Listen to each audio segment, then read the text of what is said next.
Chapter 494. What's wrong? Ao asked, puzzled. Xiaofan told him about the situation on the other side of the sea. That winter was indeed strange. The conditions on both sides of the sea were polar opposites. One side was almost frozen to ice, while the other side was so hot that they didn't even want to wear the thinnest animal skin clothes. After listening to Xiaofan, Ao fell into deep thought. The situation on the other side of the sea that Xiaofan described was much worse than their situation on the other side of the river. No one felt at ease when things were out of the ordinary. Although they had thought of many possibilities and were worried, they were not as shocked as they were now. No matter what, it's fine if the weather doesn't change. If it gets hotter this winter, it's better for us to prepare in advance. Hot weather had its inconveniences. Plants had lost their original growth patterns and the habits of the beasts in the forest had been disrupted. If they wanted to have a good harvest, they had to prepare more. However, there was still half a year's time. It was better to solve the problem at hand first. The team rested for 3 days. They could not stay here forever. Food and water had always been a big problem. If they continued, not only would the situation not improve, it would worsen. A few fearsome beasts helped carry some of the sick and injured. Ao also brought some people to carry them. No matter how weak they were much better than these people who had come all the way here. Even if the current situation was not good, everyone was happy. When people were happy, they would have motivation. Xiaofan asked Sapphire to control the beetles to follow behind and lie in ambush. They did not surround the area. This would scare away the desert beasts that came out at night. They did not want to encounter them before because they were in trouble. Now that they were short of food, they would kill every beast they encountered. Therefore, when they saw a huge scorpion come out, everyone's eyes turned green as if they could shine. The huge scorpion that had rushed out of the sand with a murderous aura felt an even stronger murderous aura. Even its tail froze and it turned to run. Swish swish swish, dozens of people jumped out of the team, not giving the scorpion a chance to escape. Gigu and the others wanted to show off in front of their brother tribe. They shouted, "We'll do it. Back off, let us do it. You guys should rest first, we should be the ones to entertain you." On the other side, Duo Kong and the rest, "No need, really, we can handle it ourselves." He hadn't hunted for a long time, and his hands were itching. One scorpion was not enough to split the spoils. The other ferocious beasts in the team did not even get a chance to show off their skills. They were like bystanders. When they entered the desert, their limelight was stolen by the beetle, and when they left, they did not even have a chance to steal the limelight. Most of the time, the group would wait for the sun to dim down before they started their journey. Then, they would find a place to rest before the sun came out. It was impossible for such a large troop to remain unnoticed. Actually, when the Yanjiao people entered the desert, Rock Hill City's scouts had already wanted to keep an eye on them. However, when they encountered the insect wave, they did not follow them closely. They only sent someone to report to their superiors and guard a few key points to prevent the tribesmen from stealing their things.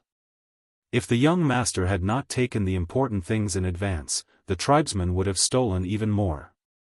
During the chaotic times in the desert, many tribesmen took advantage of the chaos to steal metal weapons. This was the impression that the people in the desert had of the tribesmen. Therefore, when they saw a troop of close to 1,000 people enter the desert, they were all on guard. Although there had been tribesmen in the past, there had never been such a large troop. There were even ferocious beasts among them. Now that they had detected the troops' movements and did not see the insect wave, they could monitor them. Unfortunately, Yanjiao also had a white bird that was difficult to deal with. Therefore, it was difficult to monitor them from the air. They could only keep a distance from Yanjiao's troop and follow them. However, why did Yanjiao's troop suddenly increase by so much? This made them raise their vigilance from the beginning to the highest level. When did such a huge team suddenly appear in the desert? Could it be that they had gathered a few scattered factions? No, they had to report the latest information quickly. The Yanjiao people also knew that there were people watching them nearby, but it was difficult to catch them. They did not have the energy to deal with those people now. They just wanted to leave the desert as soon as possible. As long as those people did not provoke them, they did not want to waste energy fighting. Hey, look over there. A Yanjiao warrior covered his head under the hot sun and looked at a sand dune not far away. On the long sand dune, there were some creatures walking on the sand ridge. When they saw those creatures, most of the people in the troop wanted to rush up with their knives and slaughter those creatures. However, they were stopped by Xiaofan. If they were stopped by others, they would have other thoughts. After all, it was rare to come across such good food. If they did not slaughter it, how could they live up to their luck? The chief did not even say anything. What were you shouting for? However, the one who stopped them was Xiaofan. Whether it was on this side of the sea or the other side of the sea, Xiaofan's position was very special. Although it was said that his position in the tribe was second only to the shaman and the chief, his influence was definitely greater than the other two. Especially after the crossing of the sea incident, no one in the Yanjiao team could directly refute Xiaofan's words. Whoever did would be beaten up by others. Therefore, when Xiaofan stopped them, the people who rushed over excitedly with their knives turned around and ran back obediently. There must be a reason why Xiaofan stopped them. Xiaofan raised his hand to shield his head from the scorching sun. He looked at the long line of camels on the sand ridge with a big smile on his face. He really did not know how this group of camels had survived in the desert until now and safely gathered in such a large group. Mud. It's still alive. Yes, in the group of camels walking on the sand ridge, the leading camel with a white face, 2 white short ears, and long dark brown hair at the front of its curved neck and hump was the camel that Yang Sui gave to Xiaofan. The high temperature made the scene a little distorted. Xiaofan shielded his head from the sun and looked at Mud, who was walking in front of the camels with its head slightly raised. It was facing the wind and sand, leading the camels towards them. Ong ong. Mud called twice, the long hair on its head fluttering in the wind, as if it was greeting Xiaofan. Hearing Xiaofan call Mud, Tua and Lei also remembered the origin of the camel and explained to the others. When Xiaofan left Autumn Fall, he could not bring Mud with him, so he let it go. It only had a leather bag with water hanging around its neck. Now, the bag was empty and the bag was open. The bag was tattered and there were obvious bite marks.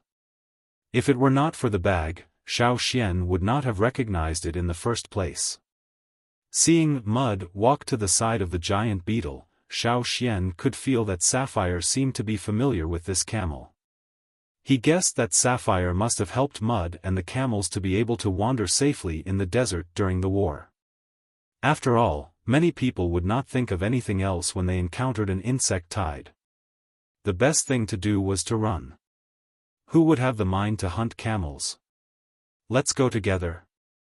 Xiaofan patted Mud's neck. Although it looked thin, it was very energetic. It was already a great fortune to be alive. Xiaofan did not know whether this was an acceptance or rejection. He let a few soldiers sit on the camel's back and they were not rejected. Most of these camels should have been raised by people. Later, they left the slave master's city during the war and came out. Otherwise, wild camels would not have been so easy to get in touch with. Bring the sick and injured over and let these camels carry them. Xiaofan fed some water to the camels and felt that they were much closer to them. With the camels helping to carry the injured, everyone in the team could relax. Sapphire often circled around Xiaofan. Even in the face of Caesar's baring teeth, it persisted. Xiaofan knew what it wanted. After the third unlock, the beetle still had 2 locks on its body. No slave did not want to be unlocked. In the past 2 years, there were many wars in the desert and Sapphire was injured several times. If it were not for the insect tide, it would have been difficult to avoid those disasters. Once the situation in the desert stabilized, would there be people who would specifically target it? After all, the insect tide was a big problem for the slave masters in the desert, especially the Shi family who was now in power. Shi Shu knew that Sapphire was on Xiao Xian's side. He could not let such a threat remain in the desert. Whether it was Sapphire or the insect army, they had long gotten used to the desert's climate and environment. They were used to the desert's sandy ground, so they would not feel comfortable in a new environment. The best way to give Sapphire more protection was to make it stronger. Therefore, when they were getting closer to the edge of the desert, Xiao Xian took Sapphire to a sand dune during their break and tried to unlock the fourth lock. After Xiao Xian left the desert, he did not know when he would return. If he could unlock it successfully, it would increase the beetle's chances of survival. Unlocking the fourth lock consumed a lot of energy. A large amount of totemic power and power of inheritance were lost. Fortunately, Xiao Xian had recovered most of his depleted energy from crossing the sea. In addition, when he trained the bone ornaments, he had more precise control of the two powers. Although it was not easy to unlock the fourth lock on Sapphire's body, it was a success in the end. After unlocking the fourth lock, Sapphire sank into the sand. Xiao Xian could feel that this time, it might be asleep for a long time. The fourth lock was obviously more difficult than the third. It was a hurdle. Xiao Xian could only unlock it. As for the future, it would depend on Sapphire. After Sapphire sank into the sand, the other beetles did not appear again. For a long time, the insect tide did not appear in the desert. Of course, that was a story for later. On the fourth day after unlocking Sapphire, the team finally walked out of the desert. The team decided to rest around the Rain Tribe and get some food to eat. When Yang Sui received a report from the Rain Tribesmen that a large team was approaching the Rain Tribe, he was very worried. He was worried that the people in the desert would attack the Rain Tribe. But after looking around, he realized that it was not a slave master. There were a few familiar faces in front of the team. Yang Sui relaxed a little and his expression softened. There was a smile in his eyes. When he saw the group of camels next to the team, Yang Sui recognized Mud at the front. The smile in his eyes widened. But soon, the smile in his eyes turned into surprise, and then shock. Damn, there were only 1,000 people when they left. How come there were so many now? What happened to this world? Chapter 495. Yang Sui was very happy to see Xiao Xian again. Without Xiao Xian, there would be no shaman of the Rain Tribe. Yang Sui would have been burned to death long ago. Although he didn't know what happened to Xiao Xian in the past 2 years, it was probably the luckiest thing for him to walk out of the desert alive. Yang Sui's childhood sweetheart, Mi Su, was even happier than Yang Sui. She didn't have any special feelings for the Yanjiao people. She was just happy to see Mud. When she sent Mud away, she was prepared to never see him again. She didn't expect to see him again 2 years later, and a group of them came back. These camels followed them out of the desert and probably had to stay in the Rain Tribe in the future. They didn't seem to want to leave and followed Mi Su obediently. Now that the sapphires sunk into the sand, they had no protection. Compared to the chaotic and dangerous desert, this place was much safer. Yang Sui didn't understand why the Yanjiao people suddenly quadrupled, but he still asked people to prepare water and food. Thank you. Xiao Xian returned all the rain stones that Yang Sui borrowed. As for the one that Yang Sui gave him, Yang Sui didn't ask for it back. You're welcome. It's good that you came out alive. I heard that the desert was very chaotic these 2 years. Yang Sui handed the rain stone to the person next to him.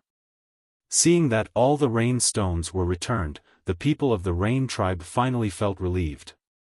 Their attitude towards the Yinjiao people also eased a lot. After all, rain stones were very important to living in such a dry place. There were too many people in the Yinjiao team, so the arranged houses couldn't accommodate all of them. They could only let the sick and weak people live in the houses. The rest of the warriors stayed outside and sat on the ground. There are no sandstorms these days. You can rest here without worries, Yang Sui said. Xiaofan still believed in Yang Sui's ability to predict the weather. If he said there would be no sandstorms these days, then there definitely wouldn't be. Otherwise, he wouldn't be a shaman anymore. When people were hungry, they could eat dry and hard biscuits. The warriors chewed the dry and hard biscuits and drank water sparingly. They felt alive again. Are those people from Yinjiao? Yang Sui asked Xiaofan as he looked at the group of people sitting on the ground. At first, he thought that the Yinjiao people had brought a group of slaves from the desert, but now it seemed that was not the case. They got along too well, as if they were one. Moreover, the newcomers had the aura of the fire seed, which belonged to the Yinjiao tribe. As a shaman, Yang Sui was very sensitive to this. Yes, they're all from Yinjiao. Xiaofan sighed. By the way, it's so chaotic in the desert. You're close to the desert. Are you okay? How can he be completely fine? Yang Sui was angry at the mention of this. Because of the war in the desert, people often escaped from the desert and brought a lot of trouble to the Rain tribe. Some people even wanted to rob them. Several people of the Rain tribe who went out to look for rain stones mysteriously disappeared. A few days later, when they sent people out to look for rain stones, they found a few skeletons in the place where they often looked for rain stones. There was not much flesh, and the marks on the skeletons were cut by sharp weapons instead of being bitten by beasts. Now, as long as slaves come out, our tribe treats them as enemies. It's okay if they stay far away, but if they want to come close, the warriors of the Rain tribe will kill them directly. Speaking of this, Yang Sui sighed. I know it's dangerous to be too close to those slave owners. In fact, I think it would be better if our tribe could move a little farther away to a more fertile place. Some things couldn't be solved by praying for rain. Those people in the desert were too dangerous. Who knew what would happen in the future? As the shaman of the Rain tribe, Yang Sui also had a heavy burden on his shoulders. He really wanted to move the tribe to a better place. However, it was very risky to move the tribe. Otherwise, they would have moved long ago instead of waiting until now. No one wanted to take the risk. What if the fire seed was destroyed during the migration? The fighting power of the Rain tribe was not as strong as that of the Yinjiao. Thinking of something, Xiaofan became serious and winked at Yang Sui. Talk? Yang Sui knew that Xiaofan had something to say, so he nodded and took Xiaofan to the shaman's exclusive room. No one was allowed to enter, even the chief was not allowed to enter without permission. Looking at the layout of the room and thinking of the situation before Yang Sui became a shaman, he felt that things were different now. Shaman, you're living a good life. Xiaofan sat down on a stone bench. Not bad. Yang Sui grinned. By the way, what do you want to talk to me about? Is it important? It's really important. Xiaofan said, I remember when I came here 2 years ago, you said that there was a problem with the fire seed of your tribe. Xiaofan knew the secret of the fire seed because of Yang Sui. Yes. The shaman of the Rain tribe could pray for rain, but the key factor to the success of praying for rain was not the shaman, but the fire seed. Because the fire seed was in trouble, no matter how hard it prayed, it could not succeed. Yang Sui once told Xiaofan that the fire seed seemed to be asleep. When the shaman prayed for rain, he could not wake it up no matter how hard he tried. It only woke up once a year during the big sacrifice. At other times, it would not wake up. Moreover, this situation had become more and more serious for thousands of years.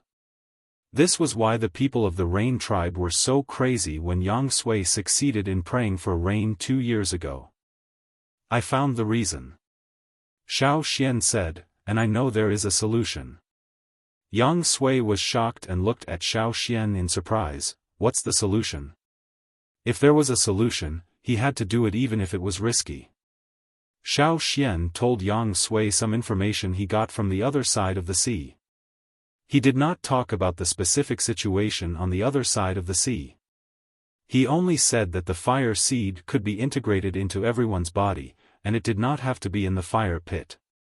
However, after the fire seed disappeared, the tribe would also face the risk of disbanding. Many tribes disappeared on the other side of the sea. The wanderers formed various new forces, or lived in the cities under the jurisdiction of the slave owners. The cohesion of the tribe would be greatly weakened, which was the biggest risk. After listening to Xiaofan, Yang Sui was silent for a while. He had to admit that Xiaofan's words made him very embarrassed. He knew the reason for the weakening of the fire seed and the solution to prevent it from continuing to weaken, but the risk was also unacceptable. The existence of the tribe was to gather the strength of the tribe and unite around the fire seed. But if this cohesion was gone, would the Rain tribe still exist? What will you choose? Yang Sui looked straight into Xiaofan's eyes. He wanted to confirm whether Xiaofan's answer was true. Our choice? In fact, it's very clear. With your ability, you should be able to tell the difference between the people outside and the Yanjiao tribesmen, right? Yang Sui's pupils shrank, and he unconsciously clenched his fists. That is, they are the fire seed. Xiaofan got up and was about to leave. He had said what he wanted to say. As for the choice, it was up to Yang Sui. As long as the people are here, the fire seed is here. As long as the people are here, the tribe is here. Think about it carefully. If you decide, you can go to the Yanjiao tribe to find me. You have been to the ferocious beast mountain forest. Xiaofan knew that Yang Sui couldn't make up his mind in such a short time. This was a big decision that would determine the future of the whole tribe. Even if Yang Sui was the shaman of the Rain tribe, he couldn't make this decision alone. After Xiaofan left, Yang Sui shut himself in the room and thought for a long time. He told the guards outside to keep away all disturbances. Once he was lost in thought, he would forget everything outside. When Yang Sui came out of the room, the Yanjiao tribesmen had already left. After standing by the fire pit for a while, Yang Sui invited several senior elders and the current chief to have a talk in the house. The other members of the Rain tribe didn't know what these senior elders talked about. They only knew that when they came out, they were all in a trance and kept their mouths shut. No matter how others asked, they didn't say a word. On the other side, the Yanjiao tribesmen who had left the Rain tribe were also heading back to the ferocious beast mountain forest. For the newcomers, many things here were very new. This was because the tribes here maintained even more ancient customs. The weapons they used were all stone tools, horns, bones, and so on. The metal knives in their hands had long been tied up in animal skin bags or clothes, and all the bronze weapons were covered. Therefore, when the Rain tribe rested, the people of the Rain tribe didn't see their bronze weapons. When they walked along the road, they also made a lot of rattan and woven baskets and tied them up again to cover their weapons. After all, there were too few bronze weapons here. It would be too eye-catching to carry them. They just came back and hadn't adjusted their condition, so they didn't want to cause unnecessary trouble. About the fire seed, did you tell the Rain tribe shaman? Ao asked Xiaofan. Yes, he can decide what to do, Xiaofan said. Ao nodded. He felt that Yang Sui was a trustworthy person. He had helped their tribe too. Although it was for Xiaofan's sake, after interacting with him, Ao felt that Yang Sui was more trustworthy than the other big tribes. Speaking of the fire seed, Ao himself found it hard to believe. When Zheng Luo and the others came ashore, Ao was still looking forward to finding the fire seed. At first, he thought the fire seed was the source of the fire seed. Later, he found out it was the power of the ancestral bone ornaments. But what about the fire seed? After Xiao Xian's explanation, Ao finally understood the secret. As a traditional chief of a tribe, Ao couldn't accept living without the fire seed. But looking at these new brothers, their strength was probably a little higher than the people in the tribe. This was the power of the fire seed. Moreover, the reason why the ancestors left back then was because of this. Now that they had returned, it proved that those who left back then were right. They had completed their mission and found a solution to prevent the fire seed from continuing to weaken. Listening to the matters on the other side of the sea, it was obvious that the situation on the other side was much better than on this side. A new era was coming. At this turning point, it was up to everyone to make a choice. While Ao was struggling, Xiao Xian was thinking. This time, once the two teams merged, there would be 2 chiefs, 2 shamans, and 3 team leaders. What should they do? Chapter 496. The Flaming Horn Tribe's team was too big and too eye-catching.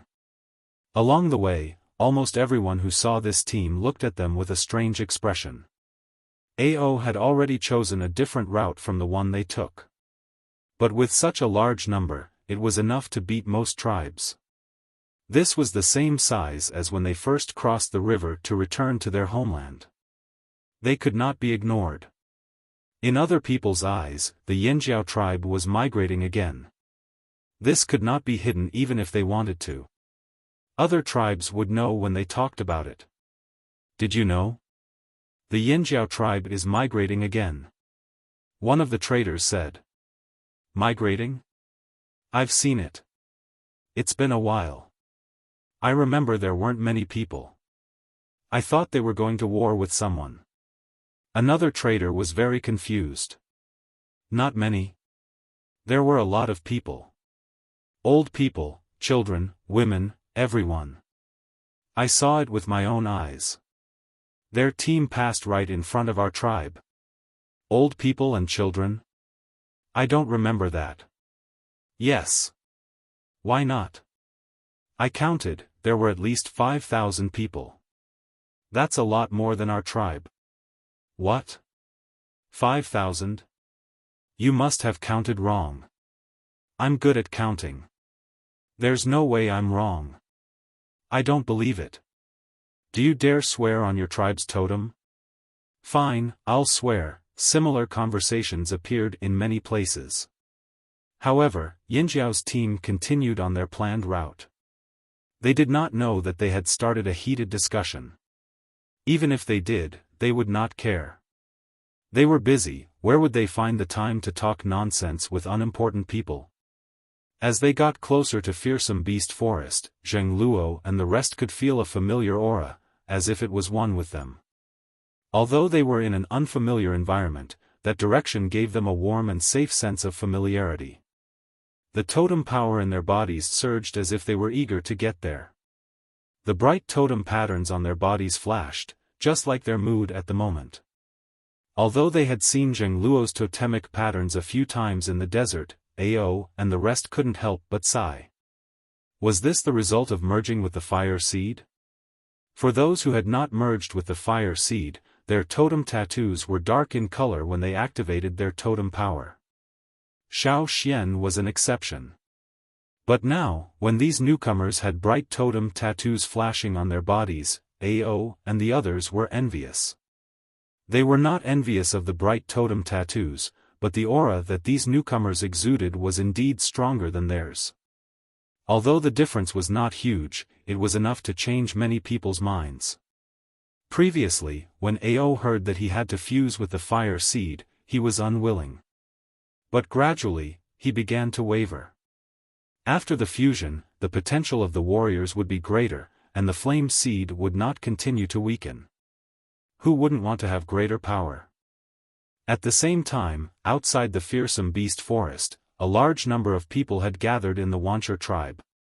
When Ao left with his people and a few fearsome beasts, the Wuxia tribe received the news. They also considered whether to take this opportunity to attack the Yanjiao tribe. Those who left were half of the Yanjiao's main force. As for the remaining half in the forest, the Wuxia tribe felt that they could take care of them. After the war in the desert, some people escaped. Among them were the slave masters who had worked with the Wuxia tribe in the past. The reason why the Wuxia tribe could develop to such a scale in a few hundred years was because of the slave masters in the desert. Although the situation in the desert had not completely stabilized, the smart people knew that soon, only Rock Hill City would exist in the desert. There would not be any other powers that could threaten Rock Hill City. They could not return to the desert. Hence, those who escaped the desert turned their attention to the Wuxia tribe. They were very grateful that their ancestors had supported the Wuxia tribe. This gave them a way out. Since they could no longer stay in the desert, and the other tribes did not trust the slave masters. Instead, they wanted to steal from the slave masters. The slave masters who escaped had only one choice. Now, the Wuxia tribe had the support of some of the slave masters who escaped. In addition to the Wuxia warriors, there were many slaves who could be used as cannon fodder on the front lines. However, the decision to attack the Flaming Horn tribe was met with opposition from some people, especially the slave masters. It wasn't easy for them to escape, so they didn't want to experience any more chaos. Attacking the Flaming Horn tribe would definitely cause them a lot of losses. Moreover, Yanjiao was a tribe living in the forest. They were poor and had poor land. Even if they succeeded, what could they do? Could they even snatch the territory inside? They did not want to live in a forest full of fearsome beasts. Even if they wanted to fight, they had to wait until they had more slaves. Otherwise, if the slaves became cannon fodder, who would protect the slave masters? In the past, the Wuxia chief was the only one who made decisions in the tribe. No one could object to his decisions. But now, with the addition of these slave owners, the influence of the Wuxia chief was diluted. The chief was no longer the absolute authority. Any decision had to be approved by the slave owners. Otherwise, they would not support or provide manpower or other things. The Wuxia chief had thought about rebelling, but the slave masters were too cunning. He did not dare to take the risk. He had been suppressing his anger. Now, the Wuxia chief wanted to attack Yanjiao. These people jumped out to oppose him. They said that something must have happened since the Yanjiao chief took so many people out. Perhaps he was trying to lure them into a trap. Then they would surround them from the front and back. This was a trap for the Wuxia tribe. Trap my ass. The Wuxia chief wanted to strangle them, but he had to consider the slave master's opinions. He could only hold his anger. But as the days went by, they noticed that the fire seed in the fire pit was getting weaker, as if it was being suppressed by a stronger force. The new Wuxia shaman persuaded the slave masters. Only Yanjiao could directly suppress the fire seed of the Wuxia tribe. Finally, they came to a consensus. The slave masters provided some slaves. The Wuxia chief gathered the warriors of the tribe and brought out the Wuxia beasts. After a few days of preparation, they were finally ready to go. Looking at the green forest in the distance, the Wuxia chief's eyes flashed with madness. He still remembered that the Yanjiao people had stood at the edge of the forest and said, "Go in. Those who enter the forest will die." I'll go in. So what? Not only will I go in, but I'll also step into Yanjiao's territory and take all your valuables and women. The sun was setting. This time, the Wuxia people planned to attack at night. During the day, the Yanjiao people were familiar with the forest and had the advantage. But at night, it was different. They had heard that the Yanjiao people rarely went out at night. On the other hand, the Wuxia beasts they brought out all had good night vision. Besides, the Wuxia tribe had done a lot of night robberies. They were familiar with the job. They just needed to be careful in the forest. Yanjiao didn't have those beasts. Even if there were some left in the forest, they wouldn't be able to stop all 40 Wancher beasts at once. Very good plan. Listen to my orders. The Wancher chief raised his knife and was about to give the order when he heard a long, sharp cry of a bird in the sky. A white bird flew across the sky like a flash of white lightning. That's the one from Yanjiao. Didn't it leave with them? Could it be? Someone in the team said. After the bird's cry, there was a wolf's howl and other beasts' roars. It didn't come from the forest. That's, Yanjiao's team is back. The Wancher chief scolded, "What are you shouting for? Beat them even if they're back." It wasn't easy to get the slave masters here. How could they give up so easily? It was just a few thousand people coming back. They would beat them all the same. However, they soon realized that there were more than what they had expected. 2,000 people? 3,000? It seemed more than that. Even far away, the Wancher people could feel the fierce momentum rushing over. It was too fierce, too strong. They didn't want to face it at all. "No, we won't go." One of the senior slaves decided immediately. Although they came with the Wancher chief, their master had ordered them to go back immediately if they felt something was wrong. They didn't want to die with the Wancher people. It wasn't easy to get out of the desert and survive. They didn't want to act rashly before they had absolute confidence. The war in the desert had scared them out of their wits. After that senior slave said that, the other senior slaves all expressed their opinions. Although the current situation was indeed unexpected, Wansher's leader almost suffered an internal injury from holding back his anger. The Wansher chief opened his mouth a few times. He wanted to give the order to attack, but after thinking for a while, he swallowed it back. He forcefully withdrew his qi. Because he did it too quickly, he spat out a mouthful of blood. His expression became ferocious.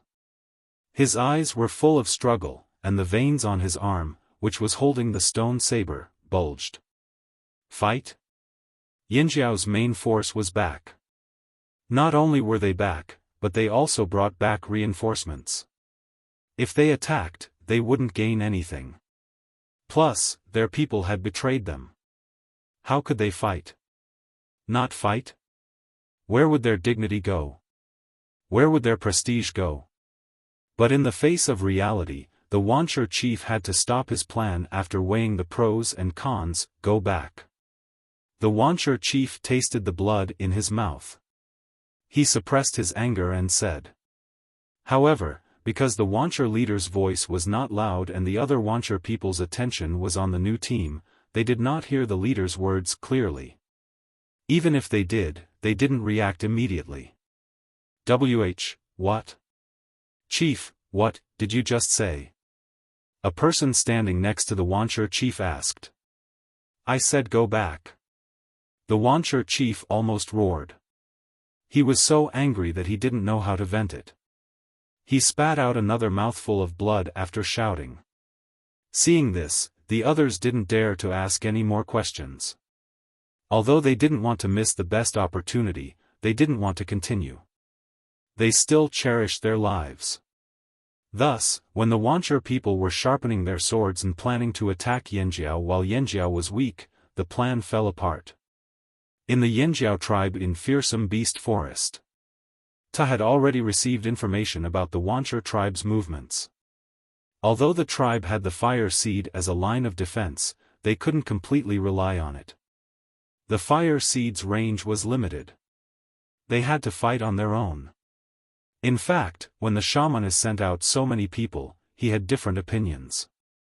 But since the shamaness made the decision, he didn't object. He ordered his men to prepare for the battle. Ta planned to ask the shamaness if they should transfer some of the tribe's people. After all, half of their main forces were gone. It would be difficult for them to fight. No one could predict what would happen. But after he asked, the shamaness still stood by the fire pit in silence. After a while, she said, no need. But, Ta wanted to say something, but the shamaness said, "Everyone, don't prepare. This battle will happen sooner or later. But it won't happen today." Ta looked at the shamaness in confusion. He didn't understand what she meant. The shamaness didn't explain further. She just stared at the flames in the fire pit. The flames in the fire pit surged. Since the fire had suddenly started, it had not stopped. Moreover, the flames were getting higher and higher, and the fire was getting stronger and stronger. The shamaness stood by the fire pit and looked at the flames. Her weathered eyes were filled with tears, shining in the light of the fire. Although she didn't go out with Ao and the others, she knew what might happen. "It's been 1,000 years. The shamaness sighed. It had been 1,000 years. The Yinjiao tribe, which used to be known by everyone in its heyday, had fallen to a forgotten corner. Natural disasters, division, the lack of a fire seed, people's hearts wavered, and so on. So much so that they could only curl up in a small corner far away from the mainland, forcibly isolated. Although they didn't know how their ancestors felt when they carved those murals in the cave, from the words left behind by their ancestor, Zan, and from the animal skin scrolls passed down, they knew that generation after generation of flaming horns held on to hope. They hoped that one day, the glory of the past would return. One day, they would return to their homeland. The glory would still be there. The fire of the flaming horns would never be extinguished. The glory of Yinjiao will return. Tears finally rolled down from the shamaness' eyes, leaving 2 lines of water stains on her wrinkled old face. Ha! Ha ha ha! With tears in her eyes, the shamaness stared at the flames in the fire pit and laughed hoarsely. She was hysterical and excited to the extreme. Ta, who was standing next to her, was dumbfounded. The usually calm and steady shamaness had gone crazy. The flames in the fire pit roared in the wind, and the 2-horned totem slowly appeared. The totem patterns on Ta's body also appeared spontaneously. Ta sensed something and looked in a direction in the forest. Just now, he had heard the chirping of birds and the roaring of beasts. They were sounds that he was familiar with. However, at this moment, he was thinking about something that had nothing to do with the roaring of beasts. He fixed his gaze in that direction, as if he was waiting for something. Not only Ta, but all the Yinjiao people had a strange feeling. No matter what they were doing, they all stopped what they were doing and looked in the same direction. The sky gradually darkened, and the light of the sun gradually dimmed. The light of the fire gradually became more prominent, and even the silver light of the 2 moons couldn't dim it. In the dense forest that covered the sky and the sun, in the darkness, as the sound of footsteps approached, some dense spots of light that resembled the color of fire seeds appeared. Chapter 497. Ta couldn't help but move towards that direction. People from other parts of the tribe also came over and stood behind Ta, looking in the direction of the forest. In the dark forest, there were many scattered lights moving. At first, they thought someone was lighting a torch, but soon they realized that it wasn't the fire from the torch, but the light from people. People had fire on them? There were many people in the forest, and they could tell from the sound of the footsteps. If Ta and the others weren't familiar with the footsteps of the giant beasts, and the breath of Ao and the others, and the strong sense of familiarity and strangeness, they would have taken up their weapons. Ta was stunned when he saw the face of the person in front. Xian. At this time, Xiaofan and the others had already entered the tribe. The soldiers who were patrolling the area also came over. At first, they were worried that the Wanshe people would attack, but soon they realized that wasn't the case. They couldn't bring themselves to hate them at all, and when they knew who they were, they followed obediently. The shamaness hand holding her walking stick was trembling. She felt as if her feet weighed 1,000 pounds, and every step was heavy. Her anticipation reached its peak, and she felt a little scared, like she was in a trance. On this seemingly ordinary day, the two tribes that had been separated for 1,000 years met again in the fearsome beast forest. After 2 years, Xiaofan saw the people here again. "I'm back." Xiaofan walked over and gave the shamaness a hug.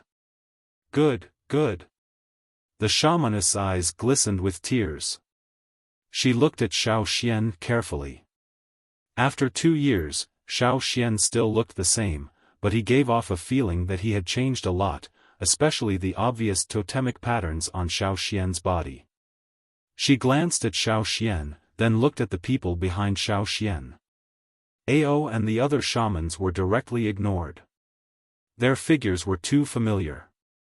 Moreover, when Ao and the others stood together with the newcomers, they were really inconspicuous. Their totem patterns were all glowing. As the shamaness, she could clearly feel the strong fire seed energy on these people, and it resonated with the fire pit in the tribe. However, the fire seed was nowhere to be seen. Realizing something, a thought flashed through the shaman's mind. However, this was not the time for him to think about it. The people in front of him were the people, all Yanjiao people, the people their ancestors had been looking forward to for thousands of years. Now, they had finally arrived. Who is that old lady riding on Caesar's back and holding a walking stick? Ao strode over and briefly introduced these people to the shaman. Then he turned to Ta and said, "Go and tell everyone to prepare food and treat the new brothers well. Oh right, by the way, tell everyone to clear out some rooms tonight and prepare more appliances." "Oh, okay." Tower nodded repeatedly. Although he wasn't clear about the specific situation, his intuition told him something. He looked at the group of newcomers again, then turned around and left to make arrangements. "There are many injured people in the team.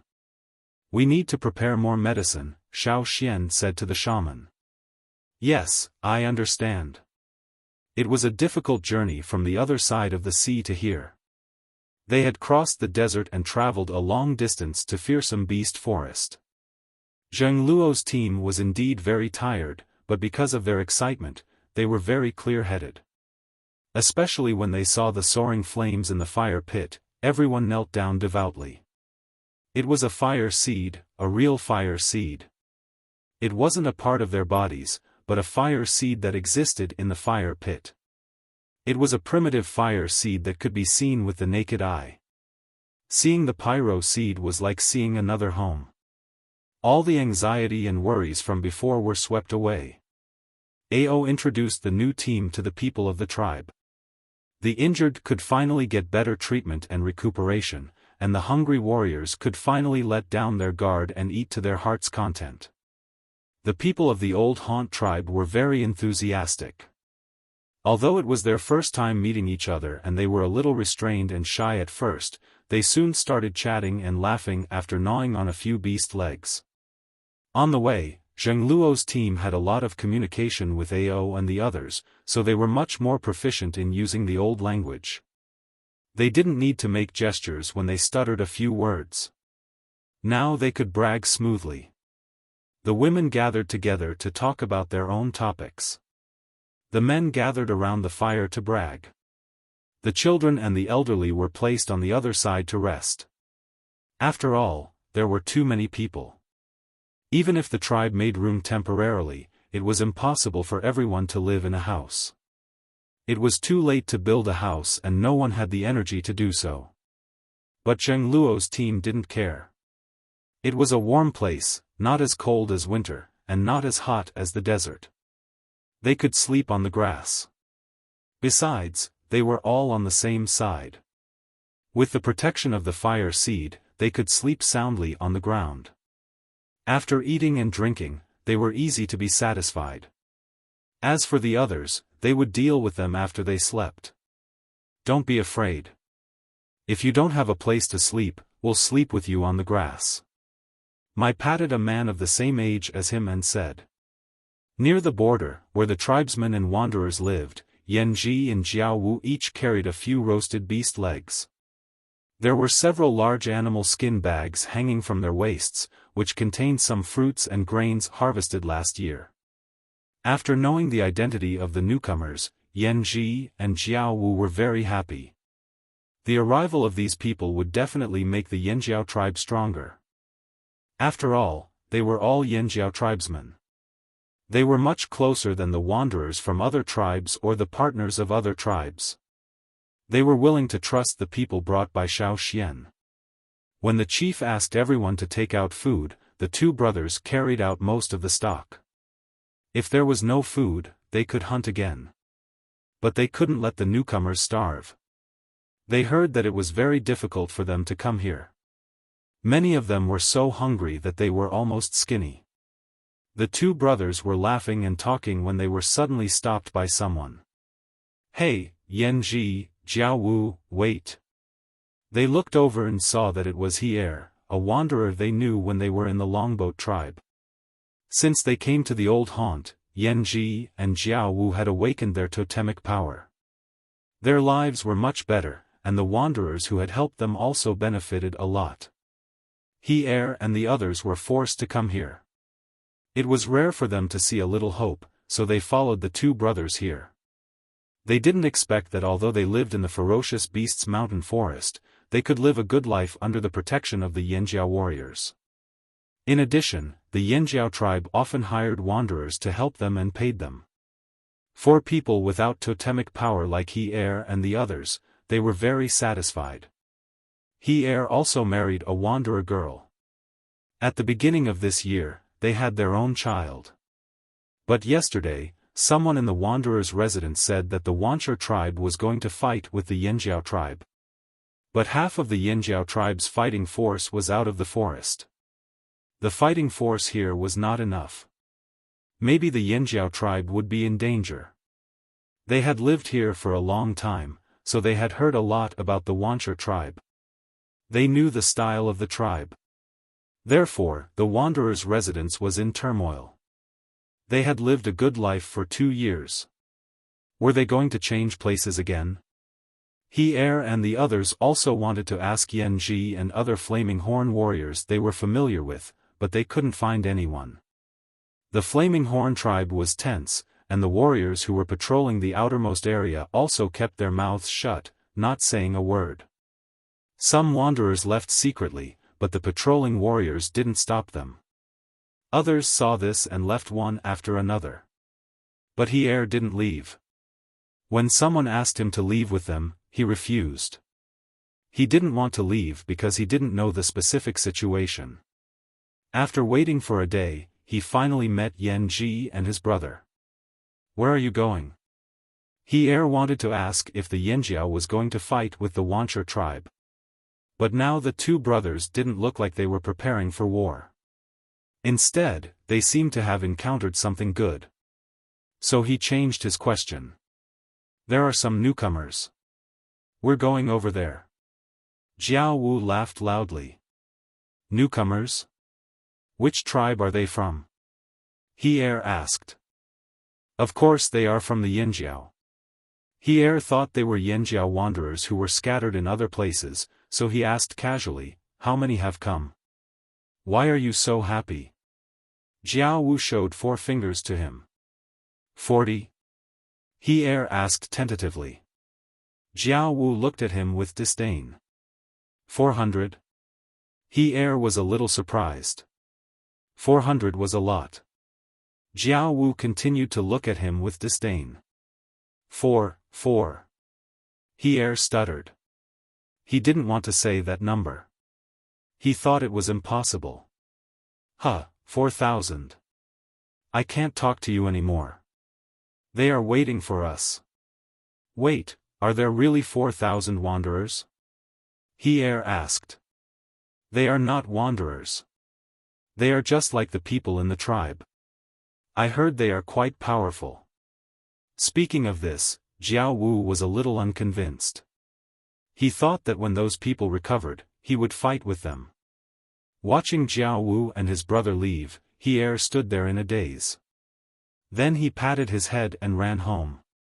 Although he didn't understand what Jiao Wu meant, he felt that they were very powerful.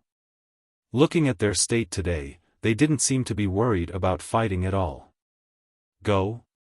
I won't go even if you kill me. If I don't hug such a thick thigh, where can I find a better one? As a wanderer, it was rare to encounter such an opportunity. He thought it was good to let those who were wavering leave. He wouldn't go anyway. The flame in the fire pit of the old haunt had been active for a whole night. Warriors were talking and laughing around the bonfire in every corner of the old haunt. Xiaofan finally came back. Old Ku cooked a big pot of meat soup for him. After eating and drinking to his heart's content, Xiaofan took a shower and had a good night's sleep. He was more tired than the others.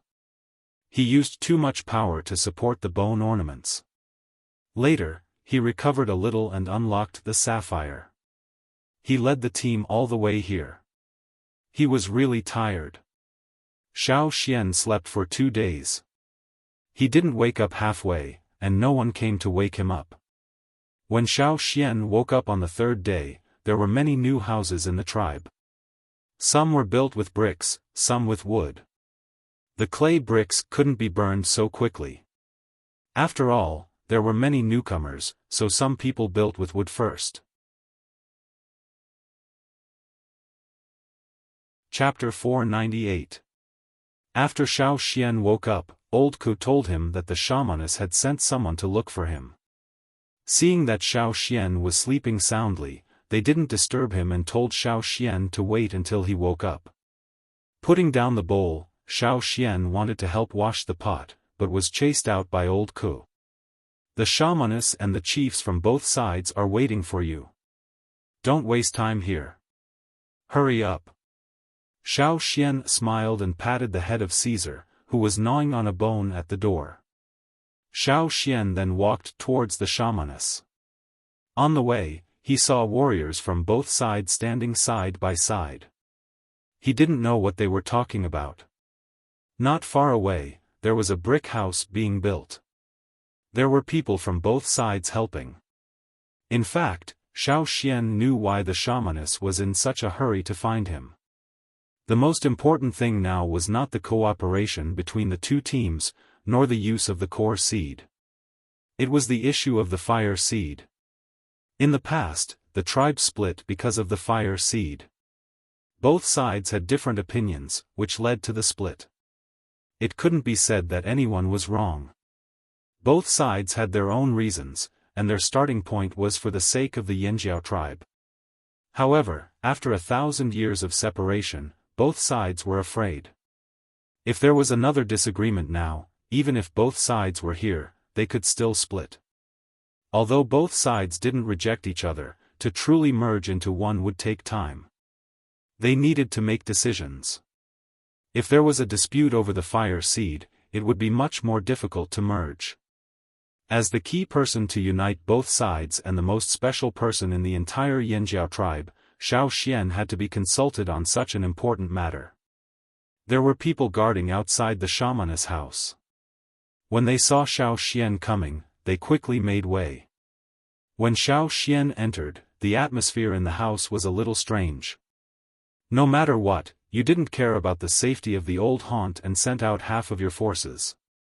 This is extremely unwise. How would I know you would do this? I thought Xian would bring the fire seed over. What if we can't protect it with enough people? The desert is too dangerous. It's such a long road from there to the fearsome beast mountain forest. Not to mention the slave masters, even the people of other tribes. What if they have any ideas and want to kill us? What a joke. Let's not talk about whether we have the fire seed or not. Even if we brought it here, our warriors would be able to protect it. You guys laid down as soon as you came ashore. The two witches were arguing with each other. The leaders of the two groups of witches were sitting on both sides of the room. Some of them were looking at the ceiling, some of them were staring at the floor. Some of them were even playing with their fingers out of boredom. None of them interrupted, trying their best to minimize their presence. Guizhe, who was sitting next to the shaman, blushed. He couldn't persuade the shaman no matter how hard he tried. When they saw Xiaofan enter, everyone in the room, whether they were looking at the ceiling or the floor, looked at him as if they had seen their savior. Xian, you're here. Xiao Xian, you're awake? Because of Xiao Xian's appearance, the two witches stopped talking. Although they still didn't look too good, they were much calmer than before. At the same time, they pointed their chins at the innermost seat, indicating for Xiao Xian to sit there. Xiao Xian noticed that there was a seat at the very top in the middle. There used to be two seats there, one for the leader and the other for the witches. But now, the seats were changed. The leaders of the two groups sat on both sides, leaving only one seat in the middle in the front. Seeing that everyone was looking at him without any dissatisfaction, Xiao Xian didn't argue. He walked over and sat down. When they came back that day, the shaman gave the remaining 2 bone ornaments to Xiao Xian. Because he had led the group across the sea, he didn't know if the bone ornaments had used up too much power, but the ball on the bone ornaments seemed to have dimmed a lot. It wasn't until the shaman gave the remaining 2 to Xiao Xian that the 6 bone ornaments were strung together that the dimness faded a little. Now, Xiao Xian was wearing 6 bone ornaments and was the only elder on both sides. He was also an elder with a very special status.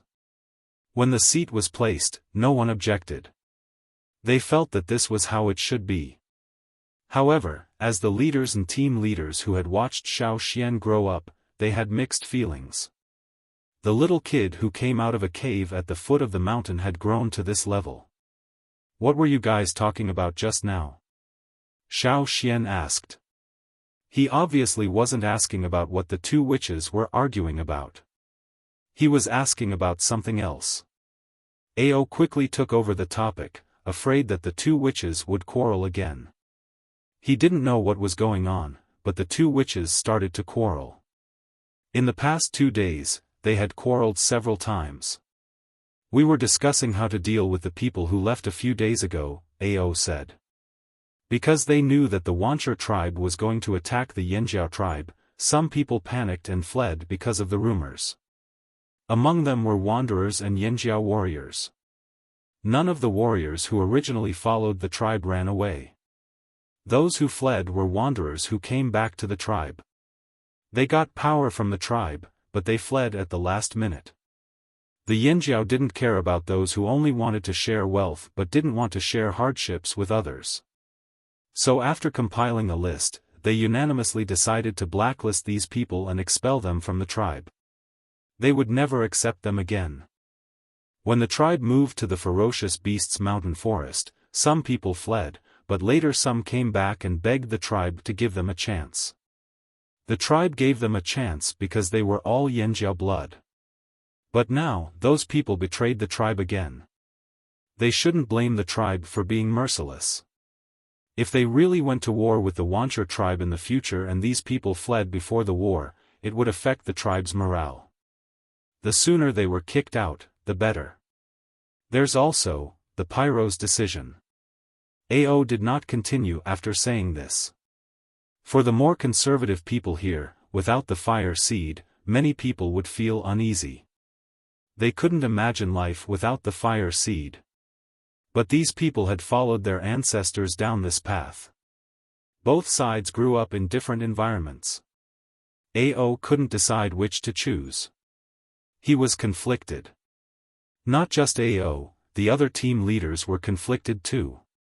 Some were worried about the future without the fire seed. Some were afraid that without the fire seed's restraint and cohesion, everyone would be separated. Everyone knew about the situation on the other side of the sea. Zheng Luo and the others didn't hide anything. Everyone in the room fell silent at the mention of this. The old shaman looked at the old woman who was about to speak. He spoke first. "Xian, tell us what you think." Hearing him mention Xiao Xian, the old woman on the other side didn't say anything. She looked at Xiao Xian and waited for Xiao Xian's reply. To be able to borrow the power of the ancestors, he must be someone the ancestors trusted. Hence, Xiao Xian's attitude was very important. The fire seed's problem had to be solved. It was useless to put it aside. If it wasn't solved, the fire seed wouldn't be able to merge completely. The fire seed could merge with everyone's body, but it could also be removed. The method was written in the ancestors' notes. After removing it, the fire seed would merge completely.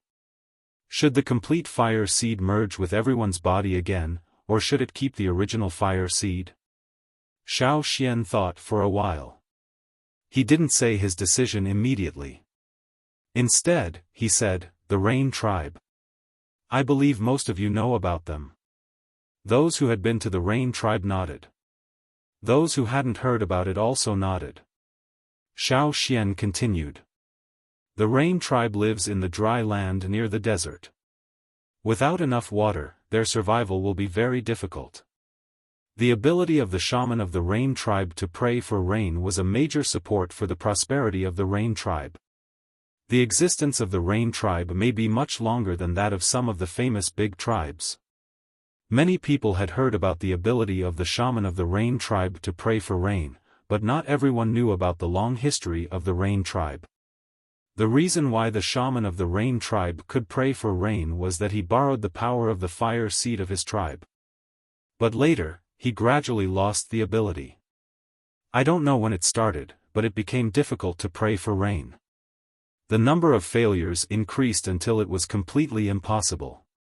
In the past hundreds or even thousands of years, the praying for rain of the Rain Tribe became a legend. Until 2 years ago, the new shaman of the Rain Tribe finally prayed for rain, but now it's still very difficult. Realizing what Xiaofan was talking about, Ao and others were also shocked. The fire seed was born between heaven and earth.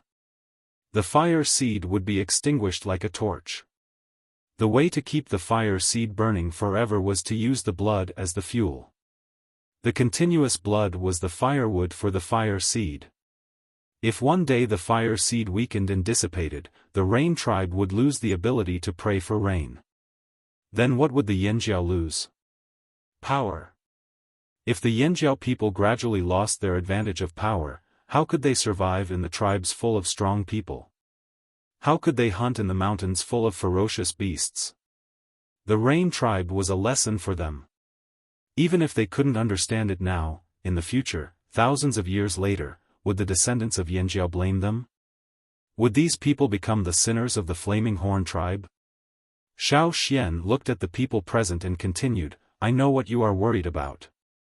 There is a sentence in the ancestral record, which was left by the ancestor, Qi." Xiaofan introduced the ancestor, Qi, to those who didn't know. When Yanjiao suffered a disaster, there were 3 generations of shamans. The old shaman abdicated and the new one took over. The old shaman took the history of Yanjiao and went deep into the mountains. He stayed in the cave, waiting for the day when the Yanjiao people came back and took the precious history out. The history had already been brought back by Xiaofan. People in this old place knew about it.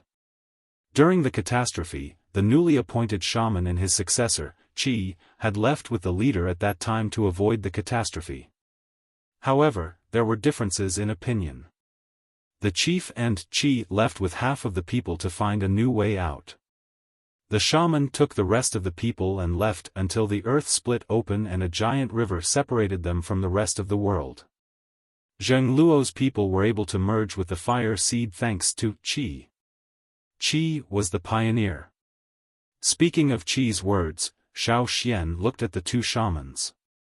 These were all written in the ancestral notes, not everyone could see them. There were many secrets in the notes and without permission, they could not be easily revealed. Seeing the 2 shamans nod, Xiaofan continued. In the record, the ancestor, Qi, once said, "The fire seed hasn't disappeared. It still exists in the blood of the Yanjiao people. It will continue to exist with the blood of the Yanjiao people." After a pause, Xiaofan continued, "In addition, there was another sentence, as long as the people are there, the fire seed is there. As long as the people are there, the tribe is there. If the people's hearts were the same and there were no other thoughts, it didn't matter whether there was a fire seed or not. However, if the people's hearts weren't there, if they didn't side with the Yanjiao people, even if there was a fire seed, how much restraint could it have? The fire seed could restrain people, but it couldn't restrain people's hearts. For example, the traitor Daoyu, or the Yanjiao wanderers who gave up living here, or the Yanjiao warriors who got power but ran away when they heard a strong enemy was coming. Zheng Luo's branch had merged with the fire seed 1,000 years ago. However, without the cohesion of the original fire seed, they were still united. The Yanjiao tribe still fought for a piece of the world there. Moreover, they didn't have to worry about the fire seed being targeted. Even if someone left the tribe, as long as their heart was with the tribe, even if they went far, long, and tired, they could still come back. This was a revolution. No matter which path they chose, they had to give up something. Outside the fearsome beast forest, inside the Wanchur tribe. The young Wanchur shaman stood by the fire pit, looking at the flickering fire seed. His eyes were gloomy and anxious. "It's afraid," said the shaman. "What?" The Wanchur chief, who was standing not far away, was upset and didn't hear clearly. "The fire seed is afraid," said the shaman again. "Something is going to happen." Chapter 499. After the meeting that day, the leaders of both teams thought about it for a few days. They either locked themselves in their homes to think or gathered together to discuss. There had never been a problem that could make them so conflicted. In the past, the leaders of the hunting teams only needed to listen to the chief and shaman. They didn't need to think too much. This time, they were given a chance to express their opinions, but it was such a difficult decision. Xiao Xian's words that day had a huge impact on them. No matter which path they chose, they had to give up a lot of things.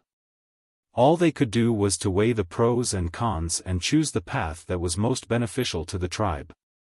Therefore, after 5 days of conflict, they finally decided to choose the path of merging with the fire seed. When the final decision was made, no matter which side it was, they all breathed a sigh of relief. For the people of the old haunt, although it was hard to accept, they felt much more relaxed after the decision was made. The leaders of the hunting teams often asked Duo Kong and the others for advice. They wanted to know what it felt like to merge with the fire seed and how it was different from them who didn't merge with the fire seed. "How do you feel?" Being surrounded by so many people, Duo Kong smacked his lips. "I don't feel anything special. I just feel like there's a fire burning in my body when I'm hunting." Of course, this wasn't the feeling of being burned by the fire seed, but the totemic power provided by the fire seed was more direct and abundant. But that was it. Duo Kong couldn't say anything more. He himself didn't know the difference between merging with the fire seed and not merging with the fire seed. The totemic patterns on your bodies are so bright. One of the leaders of the hunting teams said enviously. "It's not good to be too bright. Every time we go out to hunt, we have to cover it with colored mud. I'm afraid we'll be exposed during the hunt." Huh. Although he said that, everyone could see the smug look on Duo Kang's face. It was as if he was saying, "I'm shining, I'm proud." If it was the first batch of people, they would definitely have a lot of insights and could provide guidance to these people. Unfortunately, generation after generation, from the elders to the juniors, from birth until now, they had all gotten used to the life of having the fire seed fused into their bodies. To them, this was the most ordinary life. There was nothing special about it. Just like how they couldn't understand what it felt like to have the fire seed fused into their bodies, these people in the old haunt would only be able to understand the feeling of having the fire seed fused into their bodies. At this time, many people in the old haunt began to look forward to it. Some people even wondered if the color of the totem would change after the fusion of the fire seed. Merging with the fire seed was an important matter that concerned the rise and fall of the tribe, so they could not be careless. Although the two shamans often argued because of some ideological conflicts, they put aside their prejudices and carefully studied the notes left behind by their ancestors. No one else could see these things, so only the two of them could figure it out. When the time came, it would depend on them. No, there was one more. Xian, what do you think this sentence means? The old shaman pointed at a sentence on a scroll and asked Xiaoxian. He couldn't figure out the meaning of this sentence, but he didn't want to ask the old woman, so he asked Xiaoxian first. If Xiaoxian didn't know, then he would ask the old woman. In the notes left behind by their ancestor, Qi, the method of merging with the fire seed was written in detail. Many of them were learned from the shamans of the Taihe tribe, but later, generations of Yanjiao shamans found some techniques and proposed some hypotheses to better merge with the fire seed. But hypotheses were just hypotheses, so no one could verify them.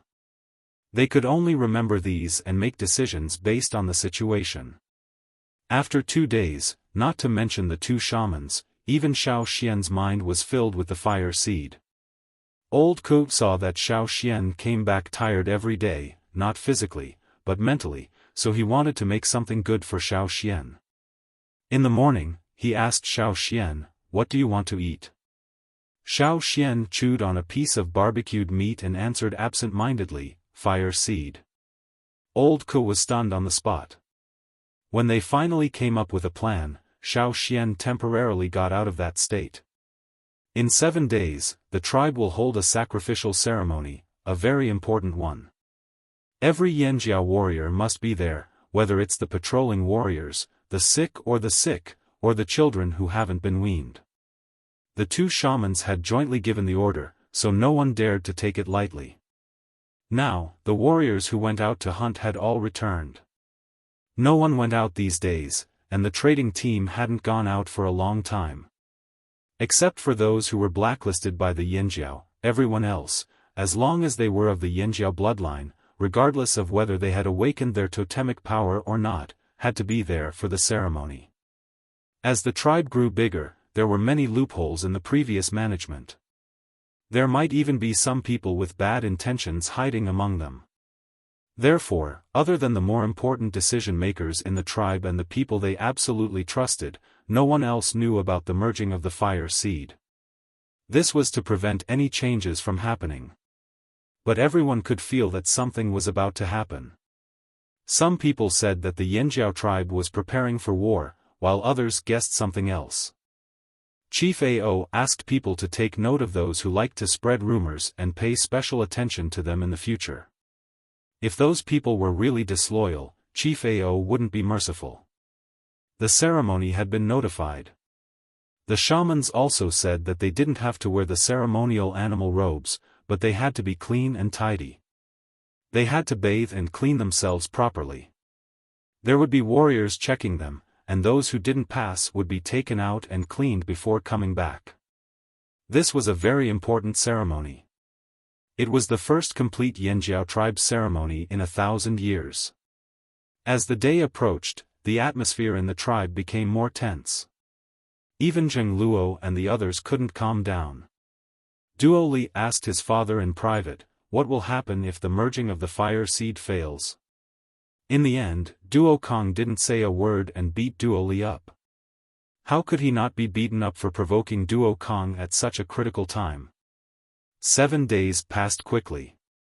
According to the tribe's tradition, the ceremony would begin in the evening, after the sun had set. This time was no different.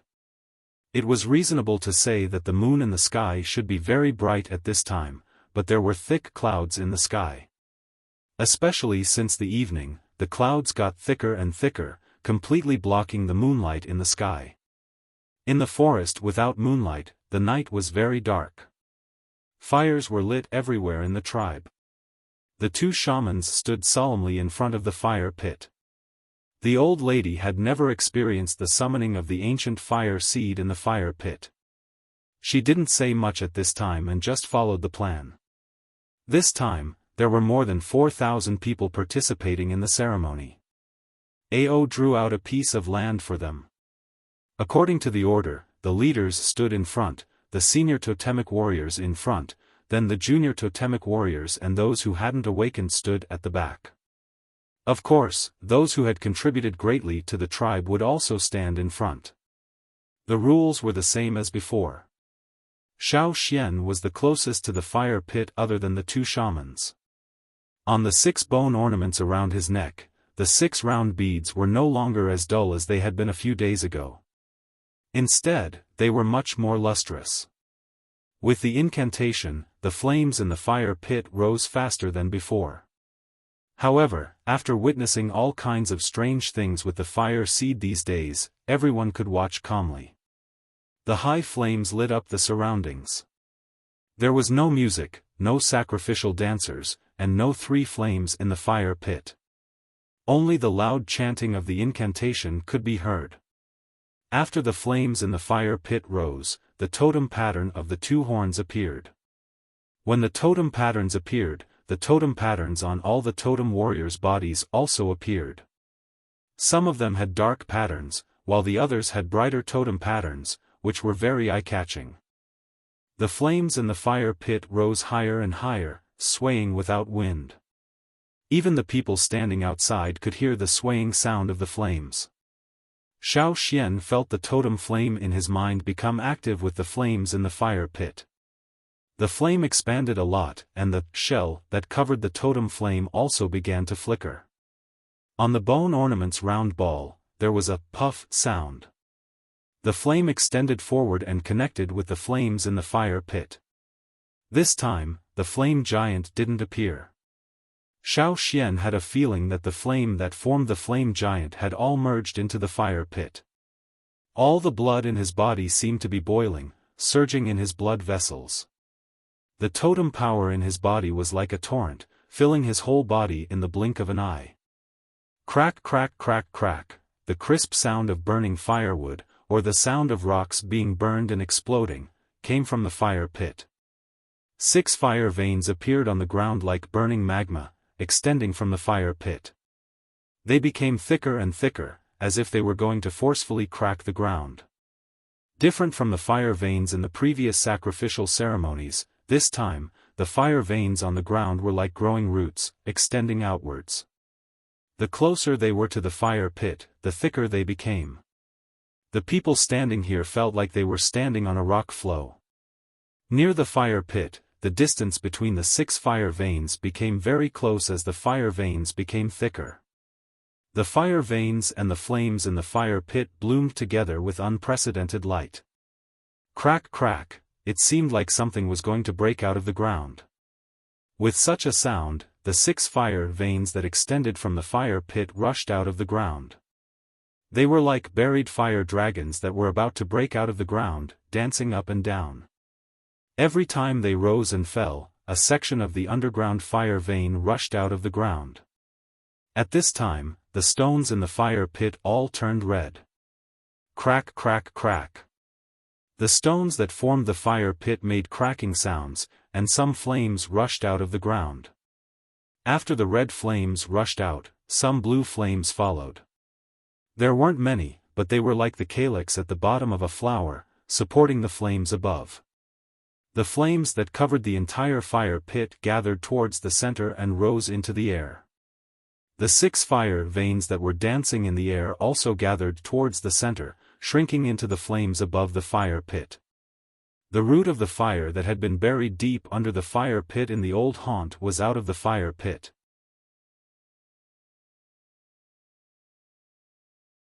Chapter 500. Xiaofan had heard that the old haunt had Yanjiao's roots, which referred to the fire vein. If the fire seed was not connected to the fire vein, it would not be complete. Now, the fire seed was connected to the fire vein, completely separated from the fire pond. Only some blue flames supported it, like a flower blooming above the fire pond. According to the plan, the first stage was to separate the fire seed from the fire pond. Now, the first stage was successfully completed. Looking at the fire seed floating above the fire pond, the old shaman, Ao, and the others had complicated expressions. From today on, everything would change. In the future, he would never see the tinder in the fire pit again. The roots of the old haunt were gone. But now was not the time to think too much. The 2 shamans looked at each other, raised their hands, and put them close to the flames in the fire pond. The second stage was about to begin. After the fire seed was separated from the fire pond, the second stage was to extract the fire seed from the bodies of Zheng Luo and the others. The two shamans chanted incantations at the same time. Their power carried the blue flames, reaching into the fire pond. The flames in the fire pond swayed, as if summoning something. The magma-like totem patterns on the bodies of Zheng Luo and the others glowed brighter and brighter. When they were at their brightest, it was as if there was a source of light shining inside their bodies. The light shone through the totem patterns on their bodies. It was extremely eye-catching. However, when the light reached its peak, sparks could be seen on the totem patterns. The sparks then expanded into flames, burning along the totem patterns. Finally, the flames separated from their bodies and gathered above their bodies. This was similar to the fire vein on the ground earlier. Starting from their hands and feet, as the flames left their bodies, the bright totem patterns began to darken and darken. Palms, elbows, arms, shoulders, ankles, knees, thighs. When all the flames gathered at the center of their eyebrows, the totem patterns on their faces turned dark. Only the center of their eyebrows shone brightly. It was not a big dot, but it was extremely bright, like a miniature sun. Finally, this dot of flame left their bodies, floated out, and gathered back at the fire pit.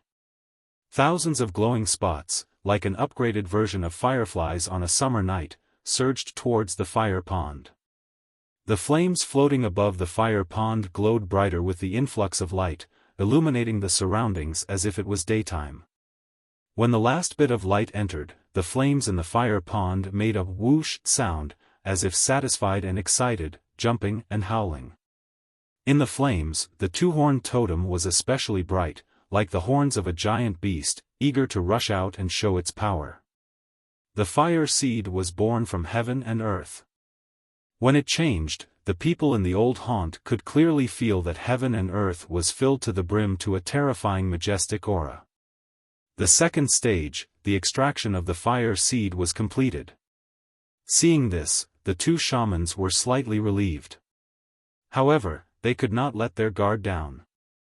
They had to be extremely careful with the last step.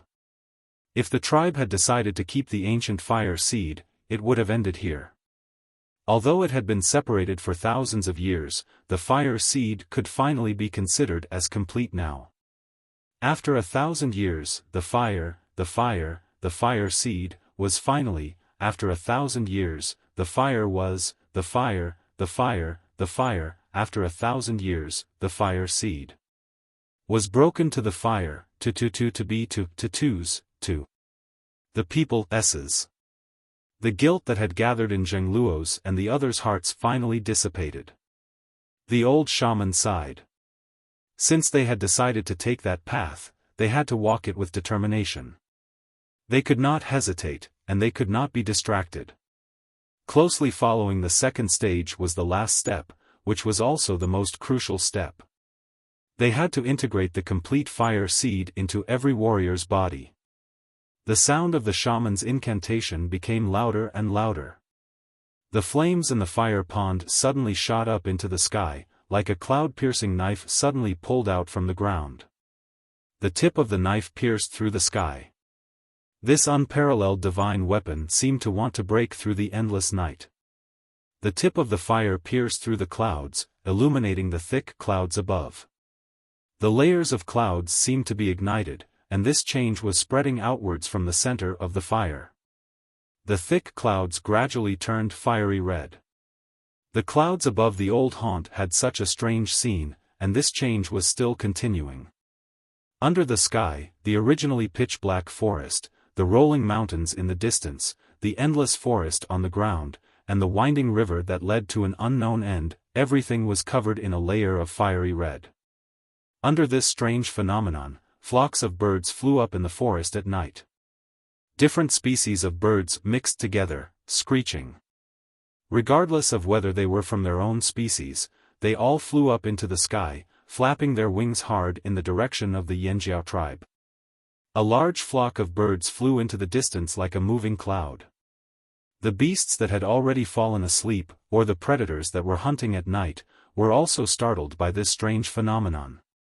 They roared, their voices echoing in the boundless mountain forest. In the Wuxia tribe, the fire seed in the fire pond had shrunk to the size of a pea, as if it would go out at any moment. What's going on? What's going on? Tell me. Wuxia's chief, Fengwu, grabbed the shaman's clothes and shouted, his eyes filled with uncontrollable fear. Even the last time the Yanjiao tribe came here to ignite the fire seed, they had never encountered such a thing. This kind of power made them feel fear from the bottom of their hearts. Why did this happen? Looking up at the sky, the fiery red clouds had almost reached their tribe. Then looking at the forest, the sky was fiery red, as if the entire sky was on fire. Was this the power of the fire seed? Why did the fire seed have such power? Even in the other big tribes, such a thing had never happened before.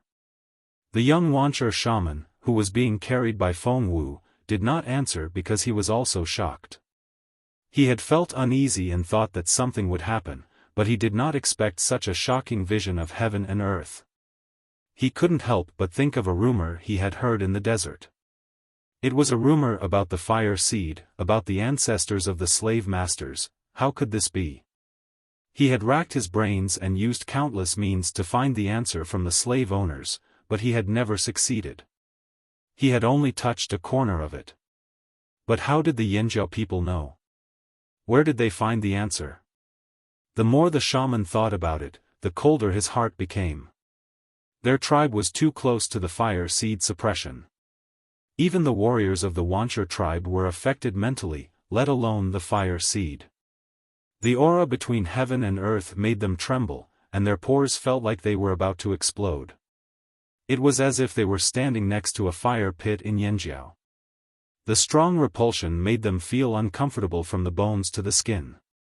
In comparison, the slave masters were much more relaxed. Although they also felt uncomfortable in this atmosphere, they could take it better than the warriors of the Wuxia tribe. At this time, even if no one said anything, they knew that something strange had happened in the forest. Only the Yanjiao tribe could cause such a change. Thinking of this, the slave masters could not help but regret. If they had known this would happen, they would have agreed to attack the Yanjiao tribe when half of the Yanjiao tribe left. Even if they could not take them down, they could have caused them a lot of trouble.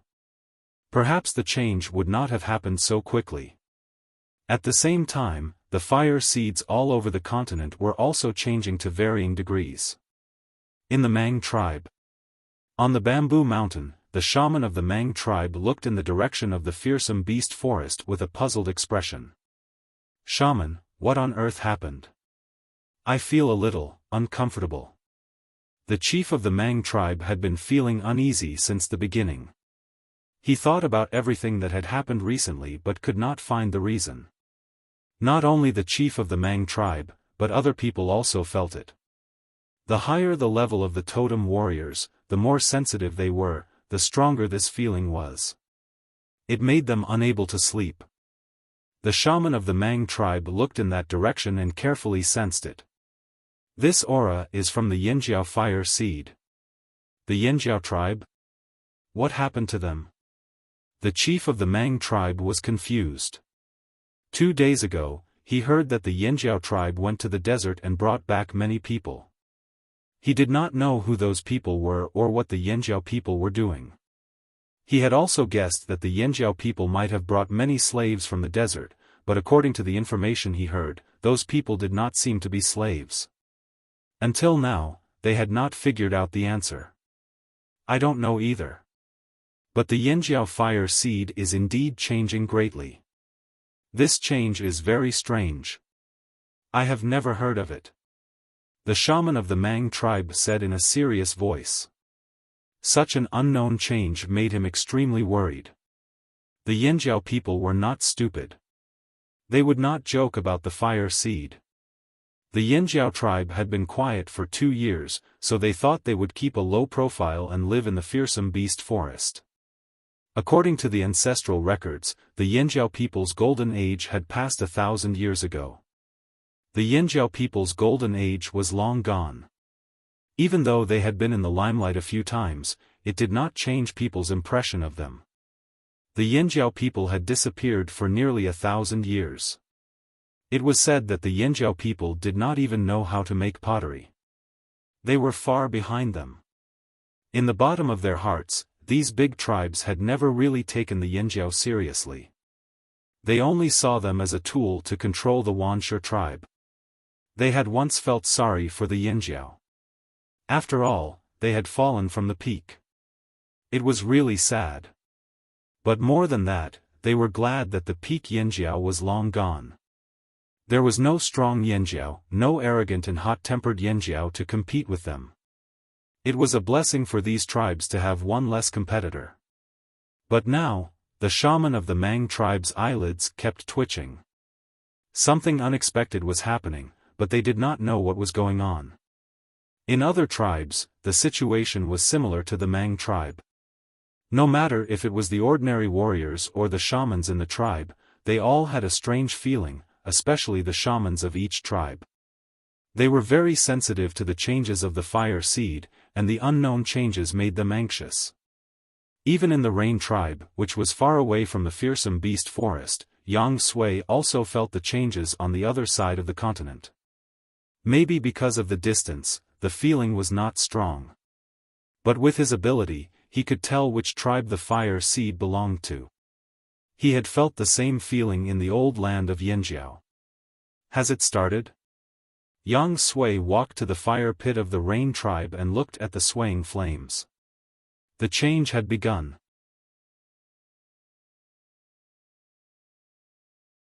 Chapter 501. Fearsome Beast Mountain Forest. In Yinjiao, changes were still happening. They weren't interested in the reactions of the other tribes on the mainland, and they didn't have the time to care about anything else. At this time, everyone was staring at the direction of the fire seed. There was only one voice in their minds, and that was the call of the fire seed.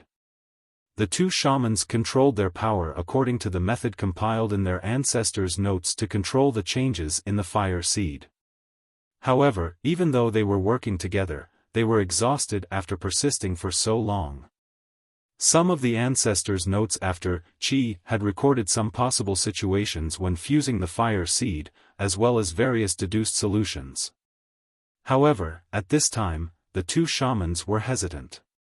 Even if they had a backup plan, they were still quite worried. They didn't expect that fusing the fire seed would consume so much power, and the backup plan would also consume a lot of power. Back then, their ancestor, Qi, had used up almost all of his power. Not long after the fusion, he passed away. The two shamans were already mentally prepared and had written their last words before coming over. Just as the two shamans were about to burn their own lives to complete the last step of the fusion, they suddenly felt their bodies lighten.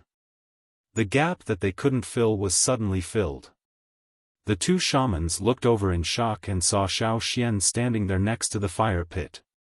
Although he was one step further than the two shamans, the power coming from Xiaofan's hand was much more abundant than the two shamans.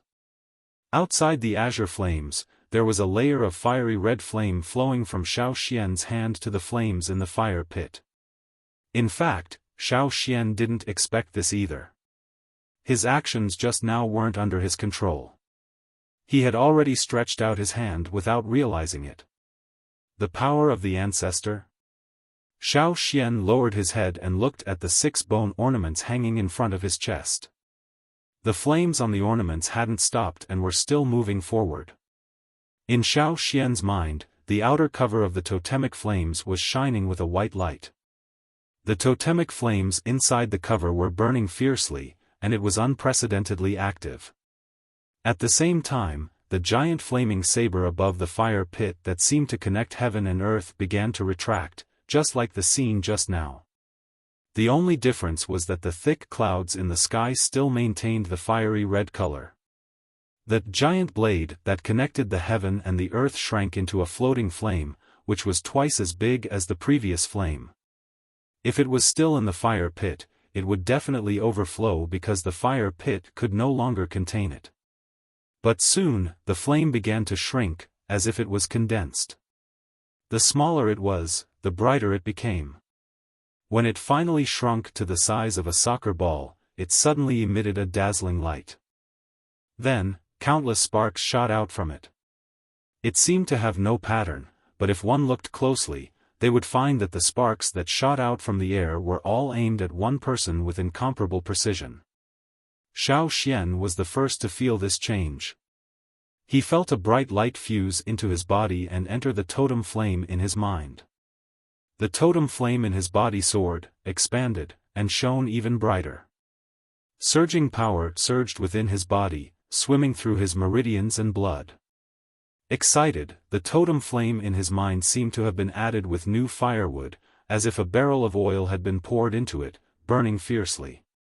The totem flame in his mind was in a state of extreme excitement.